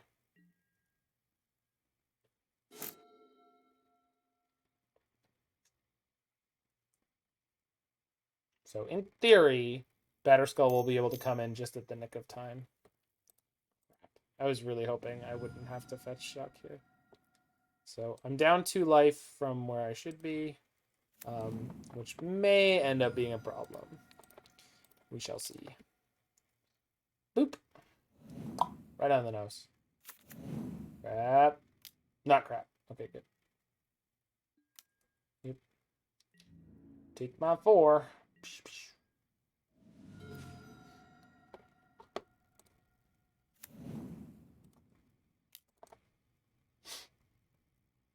All right. Going to 1. Don't find a Lord, opponent. Or a Spirit.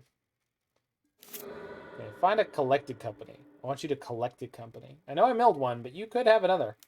I support you having another collected company. I do. And I want you to know that. I really, when I say these words, I mean it. I would like for you... I just think it would be good for you, you know? Just be one of those things. Better. Okay. It's going a little too well so far. Am I supposed to put in my sword and equip it? It seems crazy. At this point, I feel like they have Path to Exile, so I'm not doing it. Oh my god. Oh, it is Collected Company. Oh?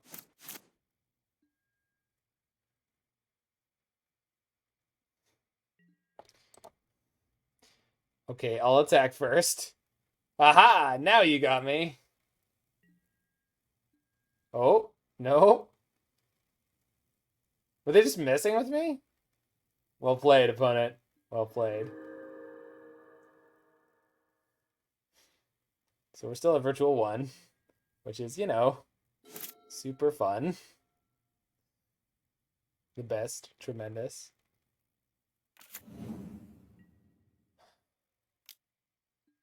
Uh-huh. Okay. Sure. Go to 1 again. I like this game, opponent.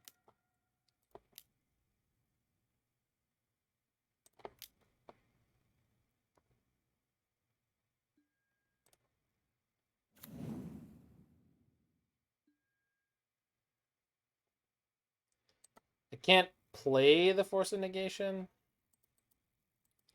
if I equip the Batterskull with sword. So I'm just not going to, I guess. Maybe I'm playing too scared around everything, but I don't think that I am. Brazen Borrower was a good draw, though. So now we can bounce the Shacklegeist during combat and gain a turn. Oh, I guess I could have attacked with the Stoneforge. Oh well. I'm not going to worry about it. Huh. Things are going uncomfortably well. I don't like it. Collected Company? Nope. Oh, maybe. Does not shock. Okay.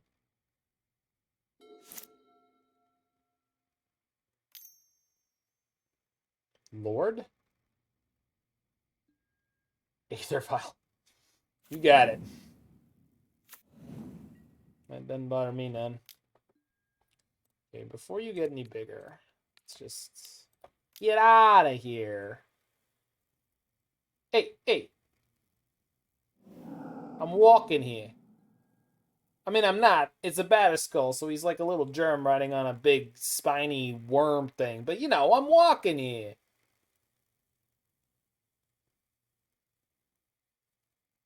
Is this a concession, Caesar? It is. Wild. I don't... Okay. So, Plague Engineer comes in, Mystical Dispute comes in, Eliminate comes in. I think that's it. Teferi's A+, Jace not so good. Force is not normally good.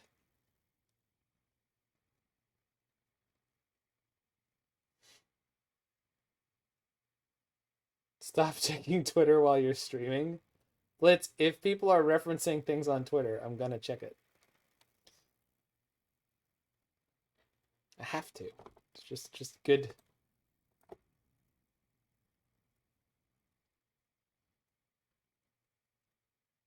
Is Kaya's Guile worth it here? Probably not. No, I think we've got a pretty good setup. I have to play around Veil if I can, but that's fine. If I make it through an entire goddamn league with not one pest generated, I'm gonna be a little upsetty.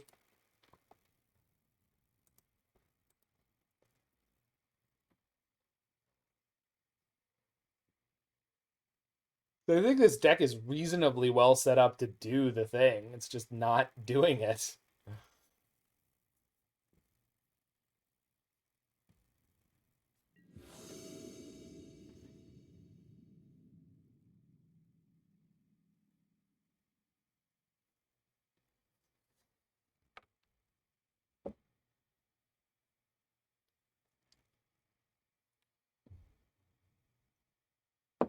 Yeah, I'll keep that on the draw. Not great, but it's not bad. Lots of potential.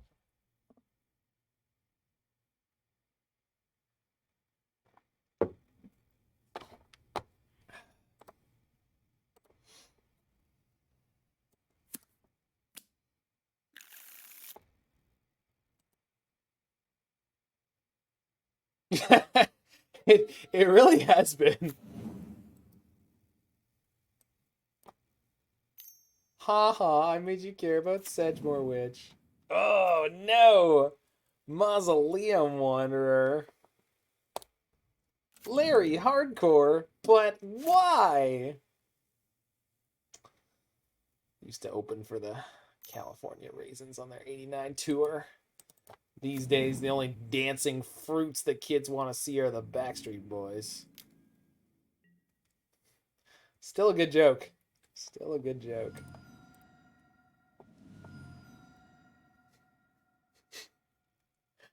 That is a really good... I don't know why I remembered exactly that scene at exactly this moment, but god damn it, Clone High, if it isn't the best show that's ever been made, I don't know. So, the fun thing is when they Mausoleum Wanderer, it's spiked, Sedgemoor Witch. I'm Saffron Oliving the shit out of this thing, y'all.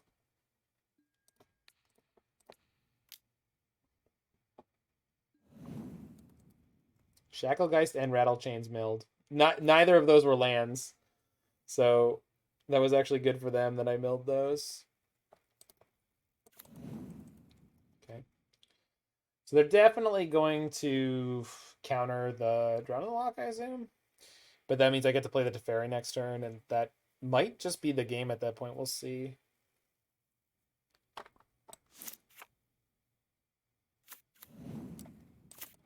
Oh, they found the land. Oops. All right.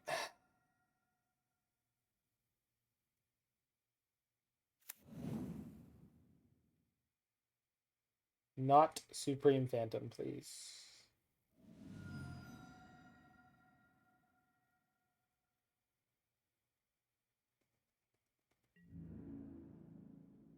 Looks like it's Rattle Chains. Man, that sucks.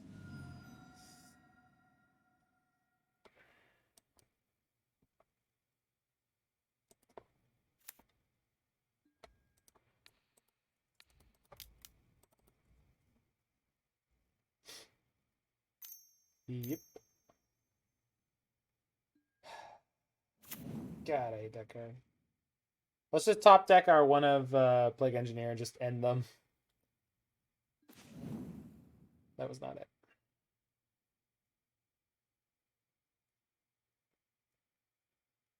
I think we're on the Batterskull plan again.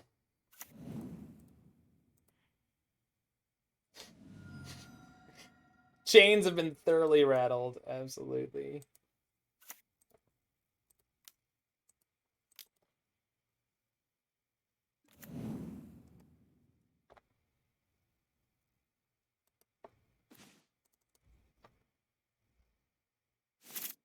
Now they're going to have the Supreme Phantom, of course.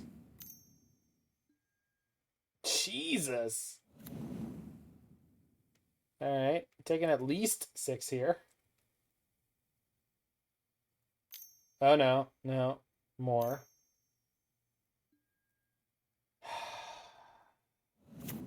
We're going to die before we can even cast the Witch. I mean, no, I can't shock. I literally can't make a pest. If I played the Witch this turn, I could have. But we're just dead. And even the Plague Engineer doesn't matter anymore. Yeah. It's 2 lands I can't use. Absolutely insane draw. They got very, very paid off for their incredibly insane keep. Just nonsense.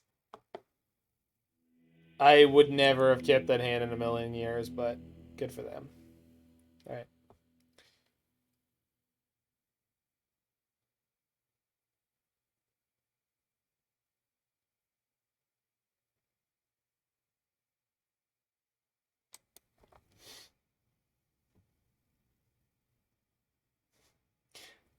I died before I could play the Witch. If I had played the Witch that turn, I could have made a couple pests, which again, don't fly.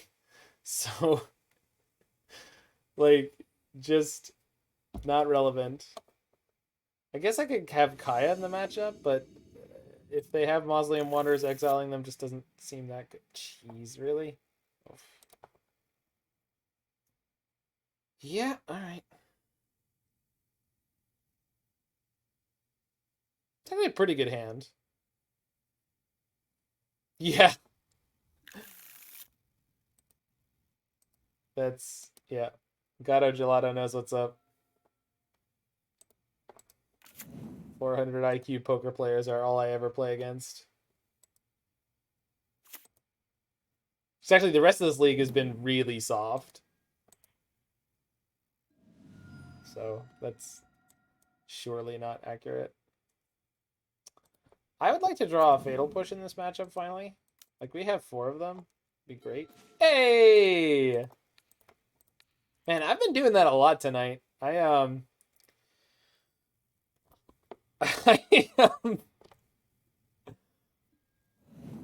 whitelisted as hell over here. But it's always making sure I lose the game so it doesn't look suspicious. Which I appreciate. I don't want people to know. No Cavern. Nice. Right. I did see the new Jund Mana Dork. I have Excite.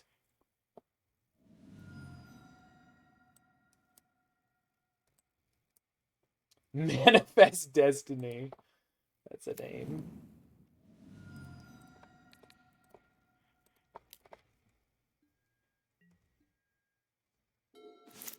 Well, it's felt like a Spell Snare meta again. That's for damn sure. Not been a good meta for Force of Negation tonight, but Spell Snare has been popping off. No, Blade, it's not your American kind of Manifest Destiny. You mean there are other kinds? Yes, America. Oh no, they're gonna have Skyclave Apparition, aren't they? God, I forgot about that card. Yep. Fuck. Oh, I'm so annoyed.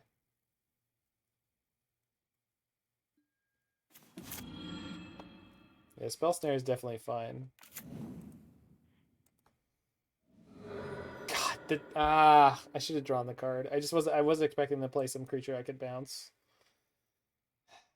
It's fine. We end up in a fine spot here.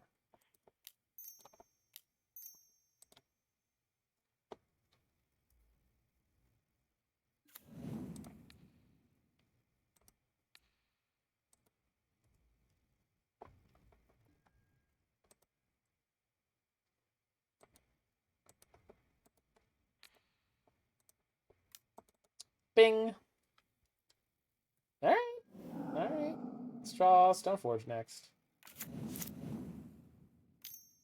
Oh, this game felt good for a second, but now...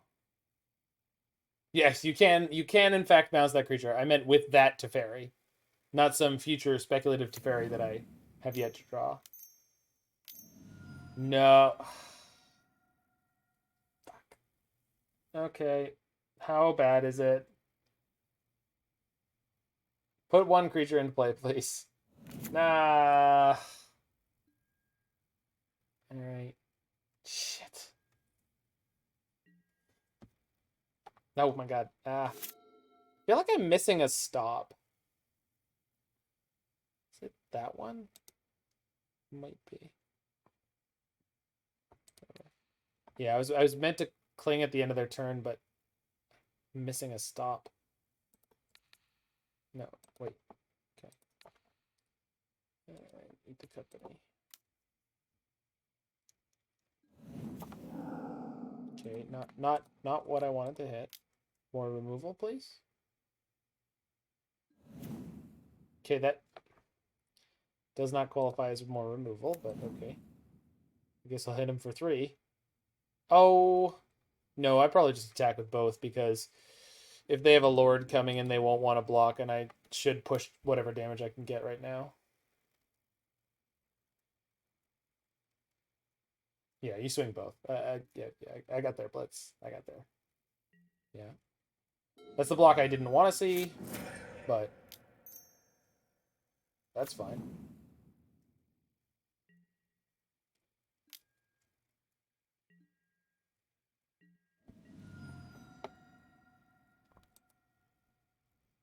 Okay. But yeah, I think that's the stop I was missing.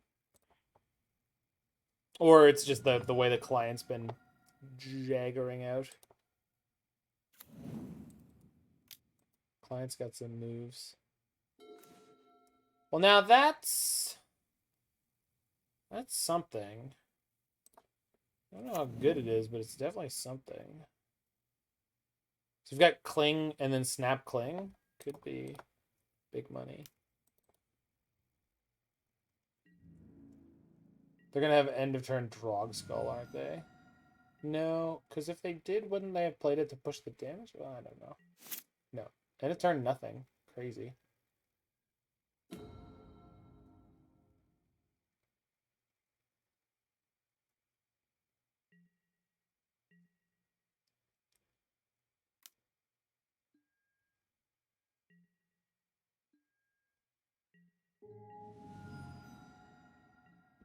Okay.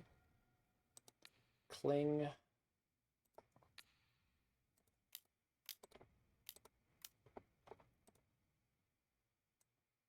I want to leave the Snapcaster if I can. Oh, I can't. For the Moorland Haunt if I drew it. It's actually big game in this match right now. You have Spell Queller my Cling to Dust? It's fine. You want to. Yep, this is okay. Okay.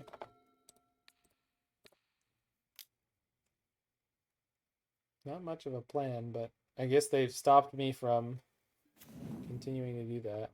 Or did they? Get out of here. Poing.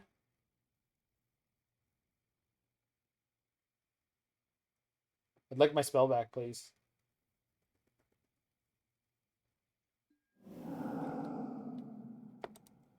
Trigger. Now I'll cling that Flooded Strand. I knew I'd get that Flooded Strand someday. Oh, well, that's a fine draw. Pretty sure I'm just jamming this Brazen Borrower right now. Because they're tapped out. I guess if they have another Skyclave, it's like not great, but they'll have to use mana to play the. All right. I'm really hoping they don't have another Shacklegeist, but we'll see. 3/3 Illusion is just housing them, which is kind of funny. 3/3 Illusion just putting in work. Borrower has been very good. I expected it to be good, but I didn't expect it to be as good as it's been. It has really been... Yeah, okay.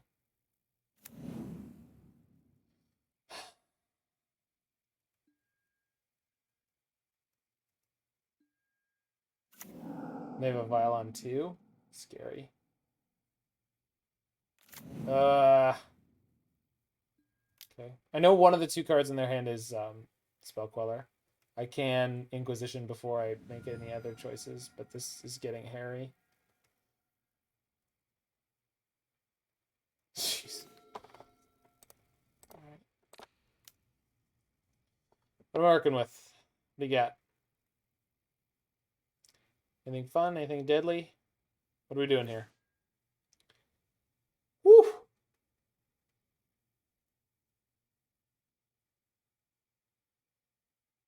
Okay, so I'm dead if either of those get cast. No, I'm not. Because I do have the Cling to Dust. I can snap, cling, and gain 3 life.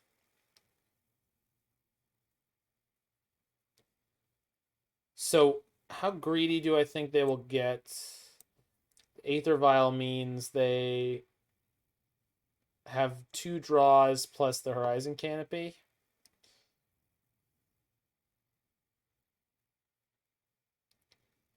You think we take Captain? I think so too. The thing is, the Spell Queller can still kill me. So...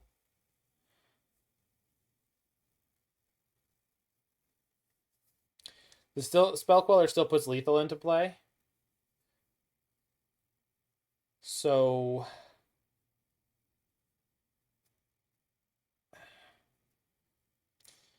if I... well, I can Thought Scour before I do anything else.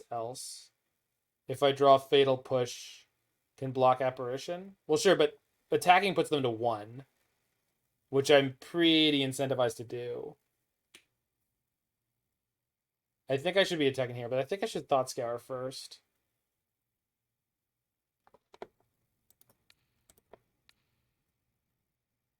It doesn't change much that I'm going to do this turn. That's an insane draw.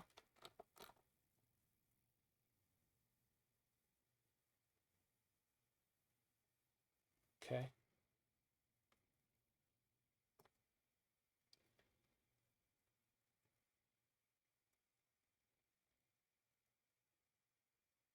So attack for 3, snap Inquisition. Then I have Fatal Push up next turn. They can sack the Mausoleum Wanderer for it, but like That's fine. And then I have a blocker for Skyclave anyway.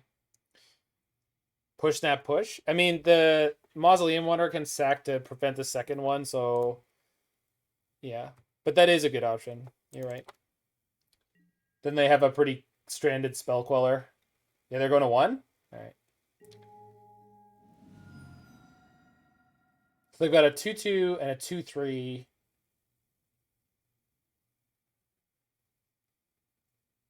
If I go push, snap, push.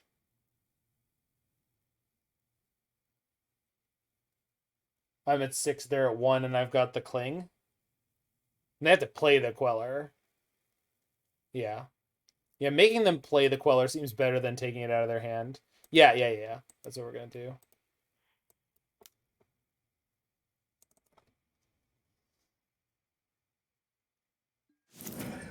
I don't think it matters in what order I do that Blitz. I think we get the ones we want dead anyway. But, yeah. One Snappy Dresser. So they have the Vial that can put in the Queller instant speed. They have the Horizon Canopy. But if they sack the Canopy... I don't think they... Well, they could... No, so the Windswept Heath is not a land, so they can't Collected Company this turn unless they just Natty Drew it. No, they just... Yeah, okay. They can't Collected Company, period. So we're definitely in a really good spot. Okay, they have 1 card and the Queller. So whatever it is a big, big deal. One way or the other, I mean. Swin feels cleaner. I agree. This is good.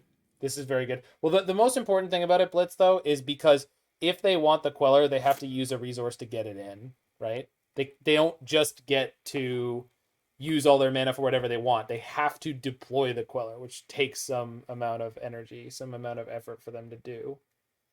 Also, this is a good draw. Not a great draw, but it's a good draw. Probably invalidates whatever the other card in their hand is. So we're looking to be 4-0 here. Oh. It's a Rattle Chance. Yeah, so I do get to invalidate this card. Oh. No, I don't. This isn't so bad, though. Like, it's not like they can group block the illusion. So they have to block 1 for 1. And then I get another 3/3. This is fine. No, the last card in their hand is Spellcaller. This is totally fine. There's no... I don't think there's any way they can spin this that's particularly bad for me.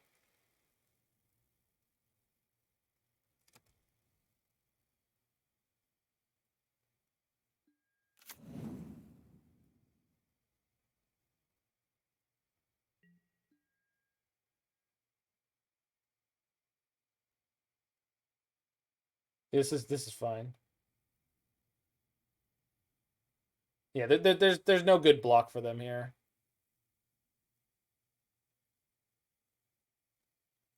That's fine. I'm still gonna have a 3/3.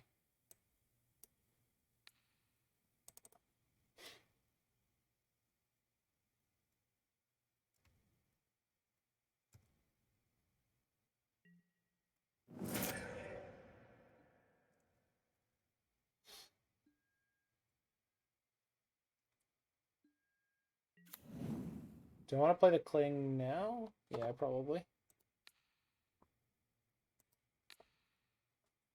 Thanks, Blitz. Doesn't happen so often, but every now and then. By the grace of God! So we'll just leave 1 Thought Scour here, in case I draw another snap. But I have Fatal Push in my hand, so it's kind of... Oh, yeah, we'll play this now. Well, they're tapped down. Seems alright. You know. I don't think there's any card off the top that could possibly kill me. A Collected Company would be scary, but I don't think it could actually kill me. Just get Sword of Fire and Ice. The only blocker in their deck for that card is Noble Hierarch. Maybe Selfless Spirit on the sideboard.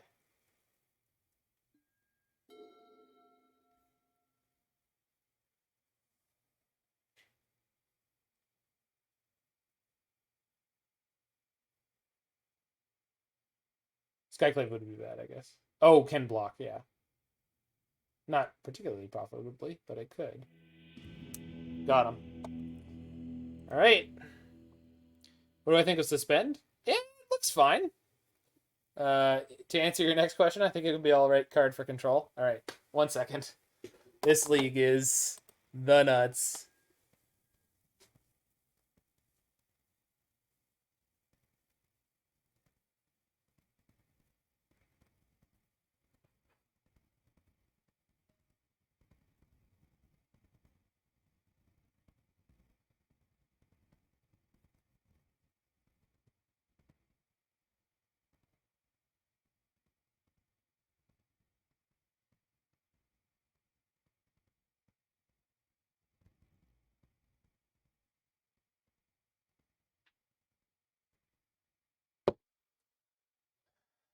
Yeah, so Suspend looks like a pretty good removal spell for blue. It's obviously very good with Teferi.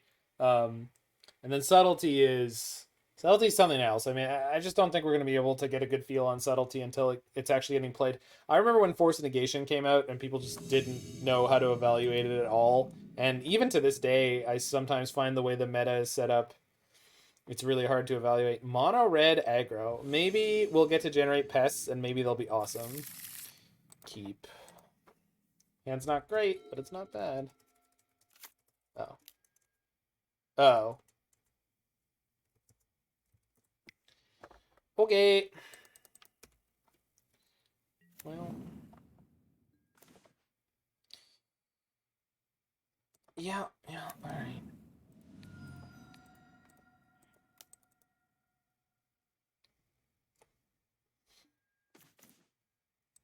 Omelet, Dismember, Summoner's Pact.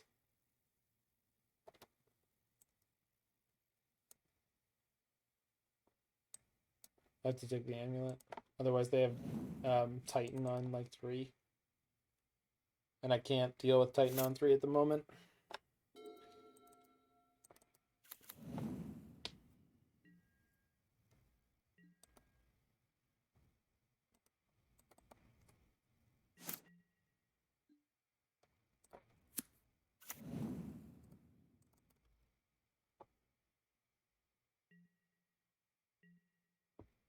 Yeah, I would think Subtlety is going to be undervalued. But I also don't know how good it's going to be, right? I mean...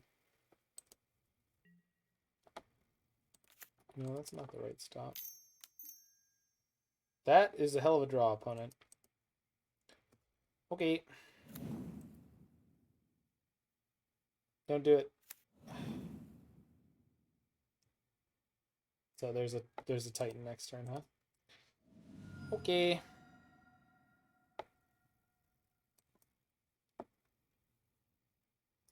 We have not made a single pest token, no. Not yet.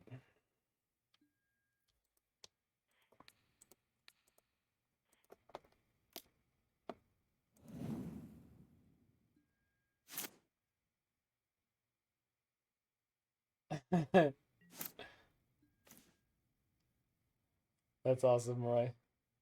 Well, I mean...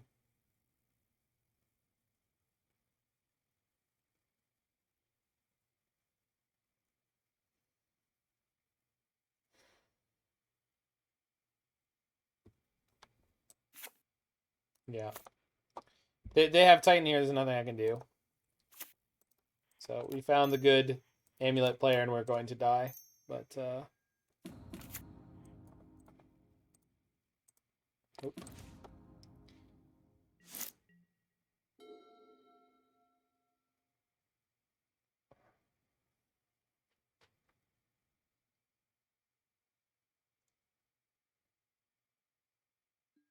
Yep.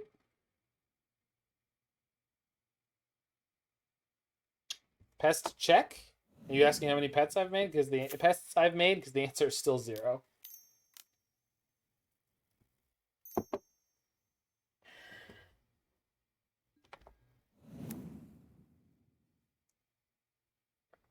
They didn't replay their amulet. So they don't have another Kuru? Oh. I don't know why. I thought they did.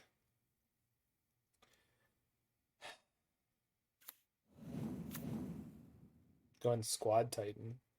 Okay. Well,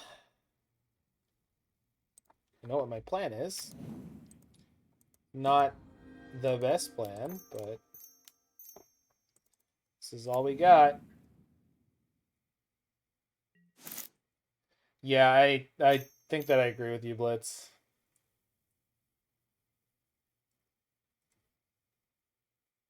I honestly wish it was blue black just because it's just so I could pitch it to force more often. Because then it would be like a card that I choose to play later, or I could pitch to force and it would help out with that. It's just it's so close, right? I don't even know if "so close" is the right description, but it's like it's close. So they're gonna play Amulet. They're gonna play Bounce Land, and then they can get, but they can't get and play a Dryad.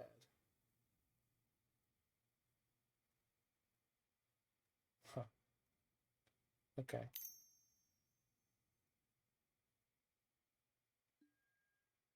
Yeah.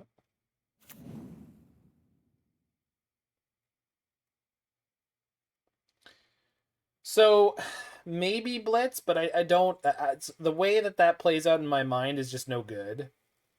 Yes, I know we could have done that, but I don't.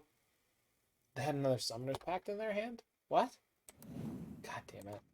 So now they go super ultra Valakut, just kill you because they had another Summoner's Pact without having to like they got the transmute and they just didn't need it. Yeah, we're just dead here. We're gonna die to a million Valakut triggers. Yes, we could have bounced the Titan. I know they couldn't replay it, but I took the line of I'm going to play the Sedgemoor Witch. I'm going to play and equip the Sword of Feast and Famine. So, sorry, by the way, technically we have produced one pest there. I could have done it and then immediately died. Or done it in the process of dying.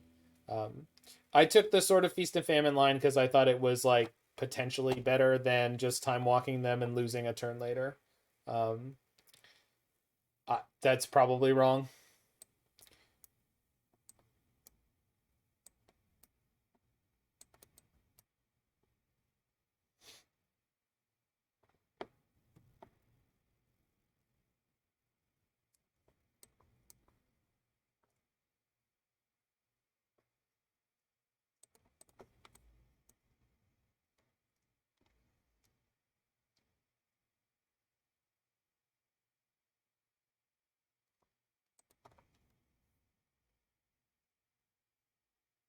Yeah, I mean, I just didn't set up my sideboard with assuming that I would run into Titan twice in this league. I was set up as much as possible for playing against Burn, Prowess, etc. And we just didn't hit it once.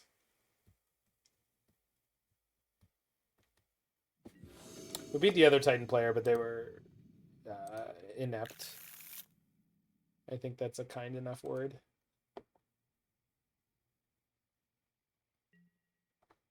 Opponent keeps their 7. Well. Oh my god, I just realized how bad this... Yeah, you're probably right, Freed. I don't know. This league has been really long, and yeah.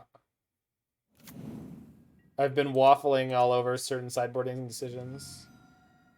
Should be going for Fact or Fiction anyway? Feast or Famine. Yeah. Feast and Famine is definitely the sword that you want in this matchup.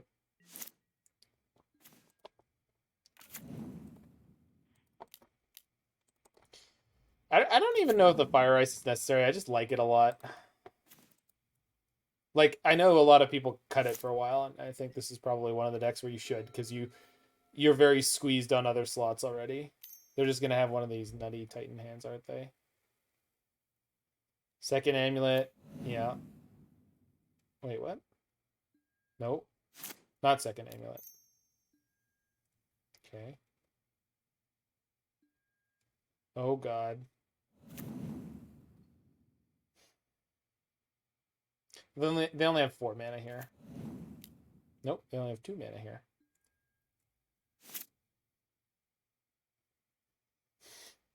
Time to assemble Voltron, I guess.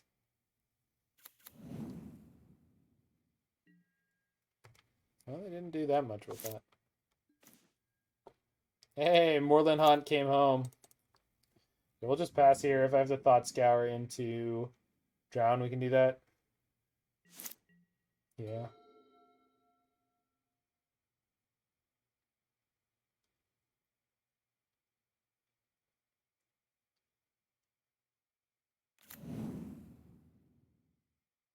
That's Titan mana.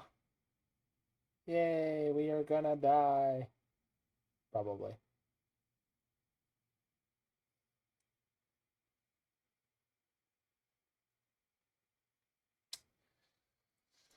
Oh. Good lord. I mean, if they don't have any way to get the Titan, we'll be okay.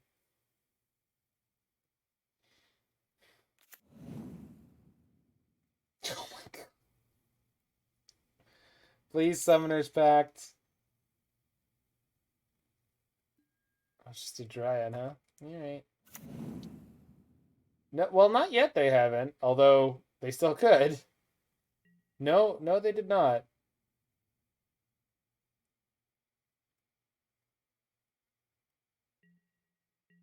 What a hilarious whiff, for a better term. For lack of a better term. I'm going to assume they have a Dismember. So this is going to go poorly for me, but I'm putting the sword in and I'm going to try to attack them. I think this is realistically the only way we end up winning this. Oh my god! Blitz. I should play Mill, I think. I think I should probably play Mill. I think the Mill gods know. They know you're watching and they're like, yes, friend of Blitz. You're one of the good ones. The blessed.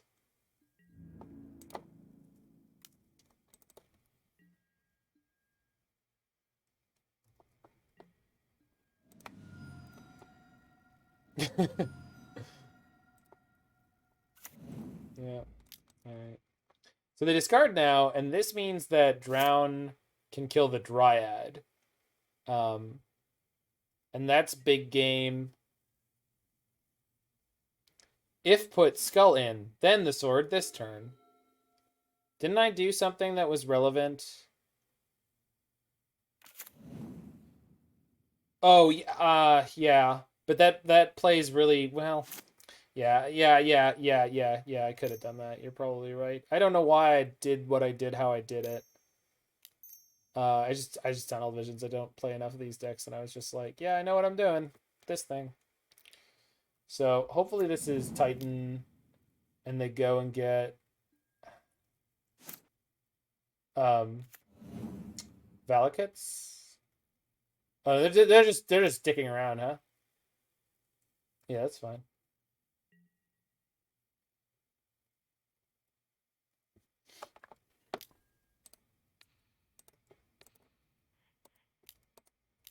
See ya.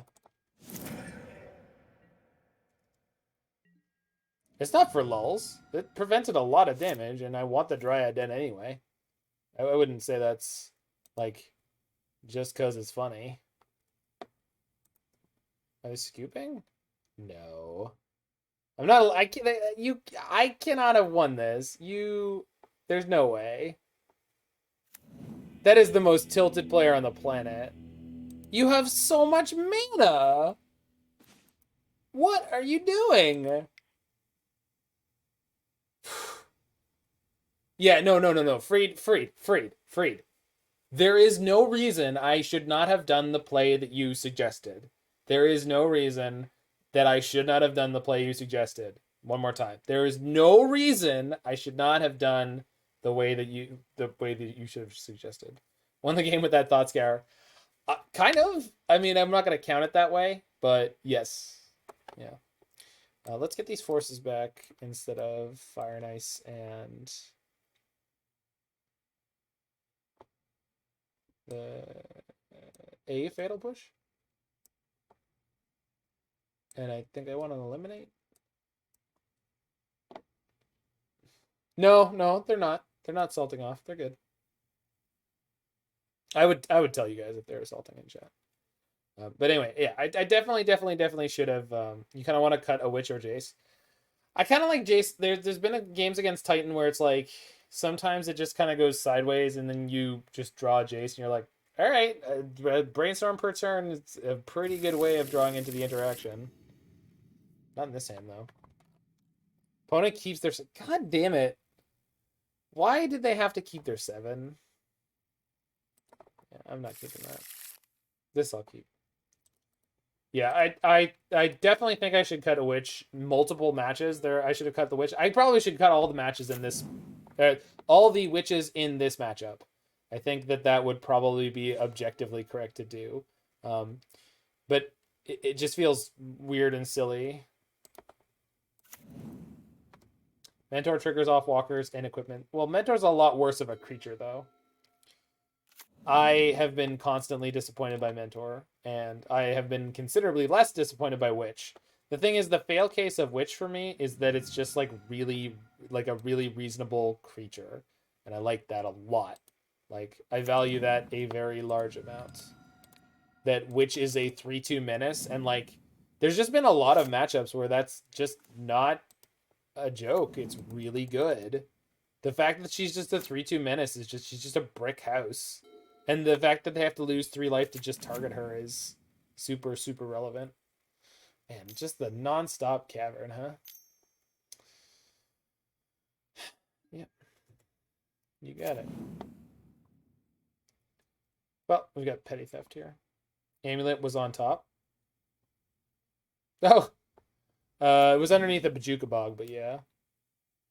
Good freaking... Seriously? So they get to bounce the Dryad? I mean, at least they're prepping for counterspell? Maybe.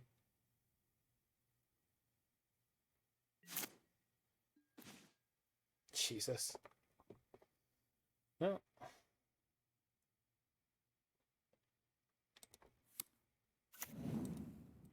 So they, I mean, they can Titan this turn, but not with the things they have like in play. So I think I just play Teferi in plus. Save the minus for afterwards. If they play Amulet or some such, we can force it.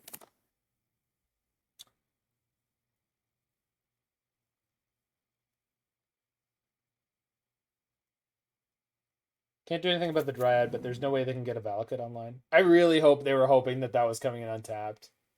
I really hope so. I doubt it. Now they just play Dryad? Yeah. Sad Dryad.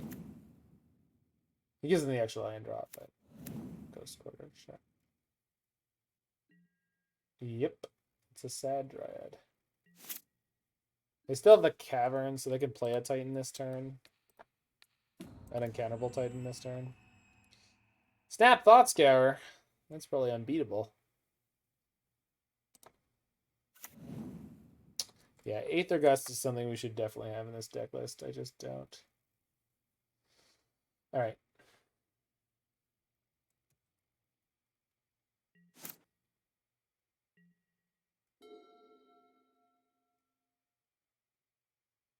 Cavern Titan, kill you. Actually, they don't have an amulet. It doesn't actually do that much immediately. It's obviously scary, but...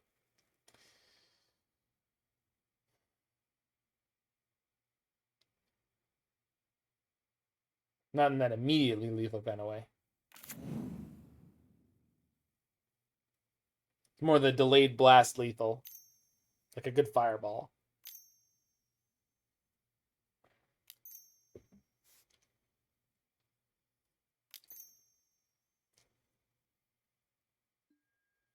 Playing a fetch in case you draw discard. Which card?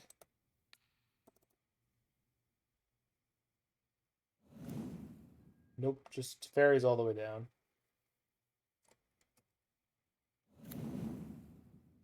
Draw discard? For what?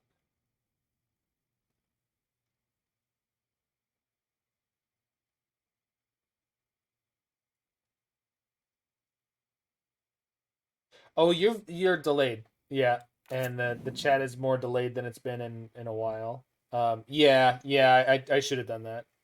Yeah, I mean, and this, I mean, that's one of the things that's tough about Modern in general. Blitz is like Titan's a deck that's so good at punishing these kind of decks for having the wrong half. Like we played against Titan before, and I was like, Titan's a nightmare for these decks.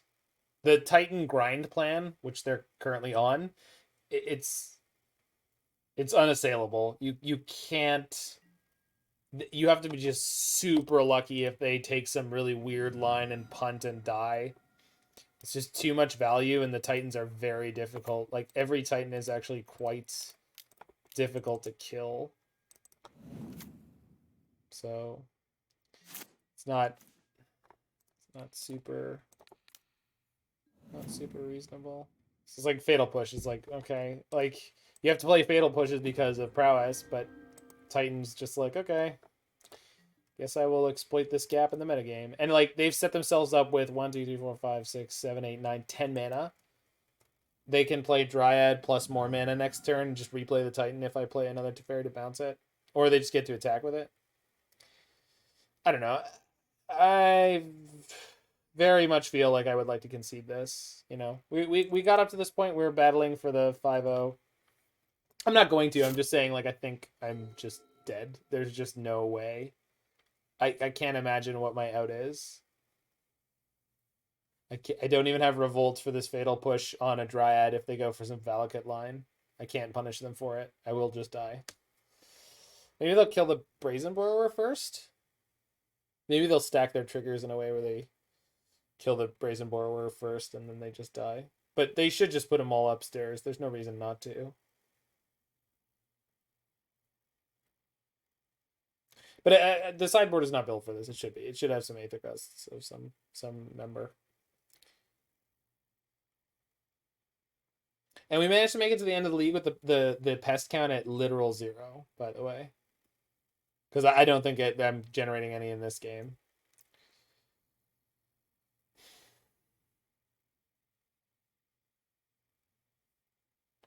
Beast Within. They wanted to give you a Todd Anderson.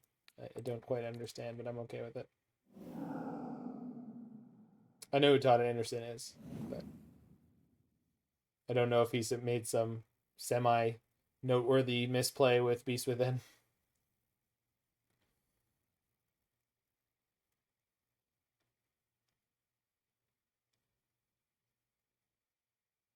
Ah, got it.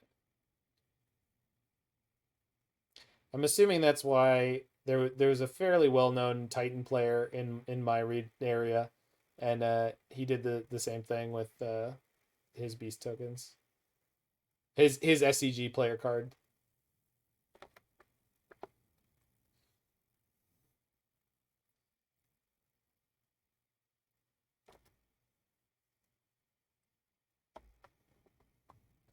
Kind of baller move. There sure are. It was Dilks. But I play against all of those people regularly. Dominic Harvey when he was here. Yeah. There's a reason why I'm a pretty good Magic player, and it mostly comes down to getting the crap kicked out of me by people like that. Whatever. I don't know why they're so keen on the freaking Force of Negation, or on the freaking Summoner packs. Did Dom leave? I think so. I don't know where Dom is. I know he's writing for SCG now. But I heard him talking about moving to the States, but I don't know if he actually did it. I mean, it's impossible to tell where anyone is, right?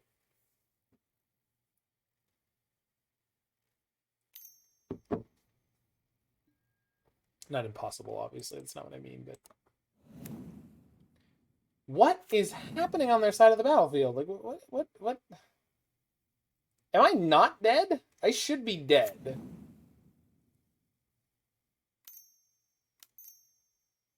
Finally.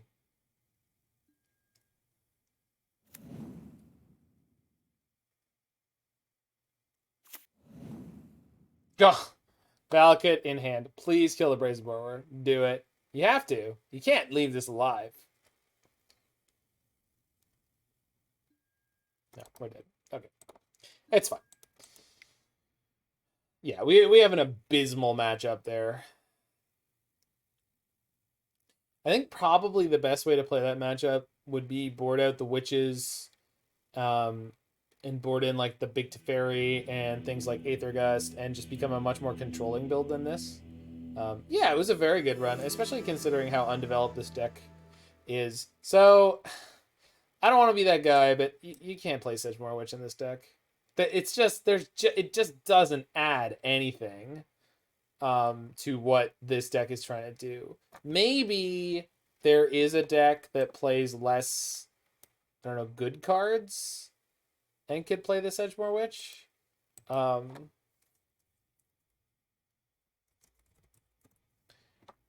I don't like. Obviously, we did fine. If you want to play an okay deck in Modern that plays this card, then I'm sure you could do that. One more drown wouldn't go amiss. At least one more land would probably be fine.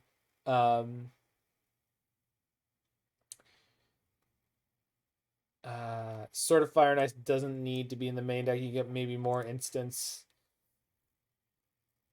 Why not play Mentor? I don't like Mentor. I just don't like Mentor. Oh, we should probably be playing Unearth in some number, in some position. You can run, but you can't glide. Hi, Jace. You just missed us being one game away from a 5-0 with a brand new deck list. You won with a flip Bullis Ravager. Yo!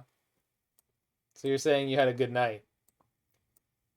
So something like this should happen. You should probably play Aether Gust in the sideboard.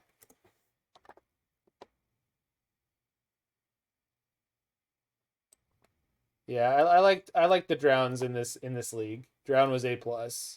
I definitely want to play the third drown. It's like a 17-0. Spell Snare was good. I'm not sure about this mixture of discard and stuff. Brazen Borrower was great. I think if we pull the curve down like this without the Teferis and the Jace, that'd probably be okay. Teferi and Jace didn't really actually seem to do that much. So if I was going to play this again, I would play it in some configuration like this. Maybe get the next Glacial Fortress or Drowned Catacombs in here. I think Drowned Catacombs is probably better. And then you could probably play like another Opt or two, or like Guiles over the Witch. No. Stop it. Stop trying to not play the Witch. This is Esper Witchblade. The point is try to make the most competitive deck that emphasizes this card. That's the point. You can't cut the witches. You can cut to 3 witches, maybe. And that's what I started out with. And they were bad. I completely agree they were bad. But you can't play green-white Titan without Titans in it. Then it becomes green-white Reclaimer. You know? If your goal is to do a thing, you can't just say, well, let's just not do the thing. You can say the thing is evaluated as not being worth doing. Yeah, Blue-Black Witch is probably... I mean, so here's the thing. Again, specifically Esper Witchblade. That was the mission, and I accomplished it, and it was fine. Add 4 Flusterstorm main board then. I mean, that's not the craziest idea in the world if you just want to like go all in on something. I think Blue-Black is definitely going to be better. It's just not Esper, and it doesn't have Stoneforge Mystic, which was part of the mission here. But if you do play Blue-Black, you can cut the Stoneforge, cut the equipment package. You can play... you have the Unearthed in the main deck. There's probably a couple other creatures you could add. Maybe Turok would be good in that deck. Turok is coming in Modern Horizons 2. It's a 2/2, 2/1 for 2 mana with a kicker of black to him your opponent, which is kind of sick. So that's exciting. Bone Shards might be a playable card for this deck. You could play Sultai with Grist the Hunger Tide, maybe. I'm not exactly sure how you want to do that. Grixis with our new best friend Asmoran Omar Dicka Diced in a Kuldakar might be okay. Damn it, where was Tormod? Holy crap. Is Mishra's Factory in this set? Oh my god, it is. Mishra's Factory is in Modern, or it will be. Oh, there's Tormod. No, not Tormod, Turok. Turok Dread Cantor. 2/1 pro white. Whenever opponent discards a card, put a +1/+1 counter on it. Oh yeah, this would be a great card for this deck probably. So blue black Witch might be a better thing to explore. Or you could just play this in Witchblade. I mean, it's not bad. It's not great, but you could play it. This card is going to be a house. Anywho, that is it for me for tonight. My voice is nicely worn out. I will be back tomorrow for maybe a shorter stream. I mean, I'll be back on time to do the full-length stream, but I'm definitely doing a bunch of stuff in the day with the family. And by a bunch of stuff, I mean getting together with 2 human beings that I haven't seen in a while and getting to cook food for other human beings that I haven't. And that is super exciting for me.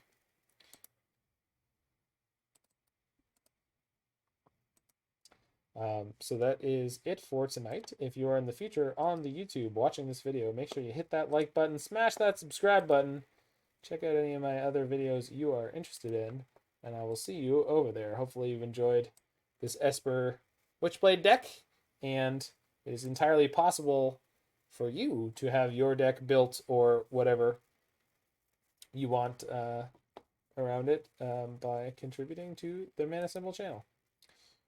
Even if you're just contributing ideas. Mostly I'm just vamping here to figure out who I'm raiding. Oh, we're raiding Freak because he's playing something cool. Alright. Peace out, y'all.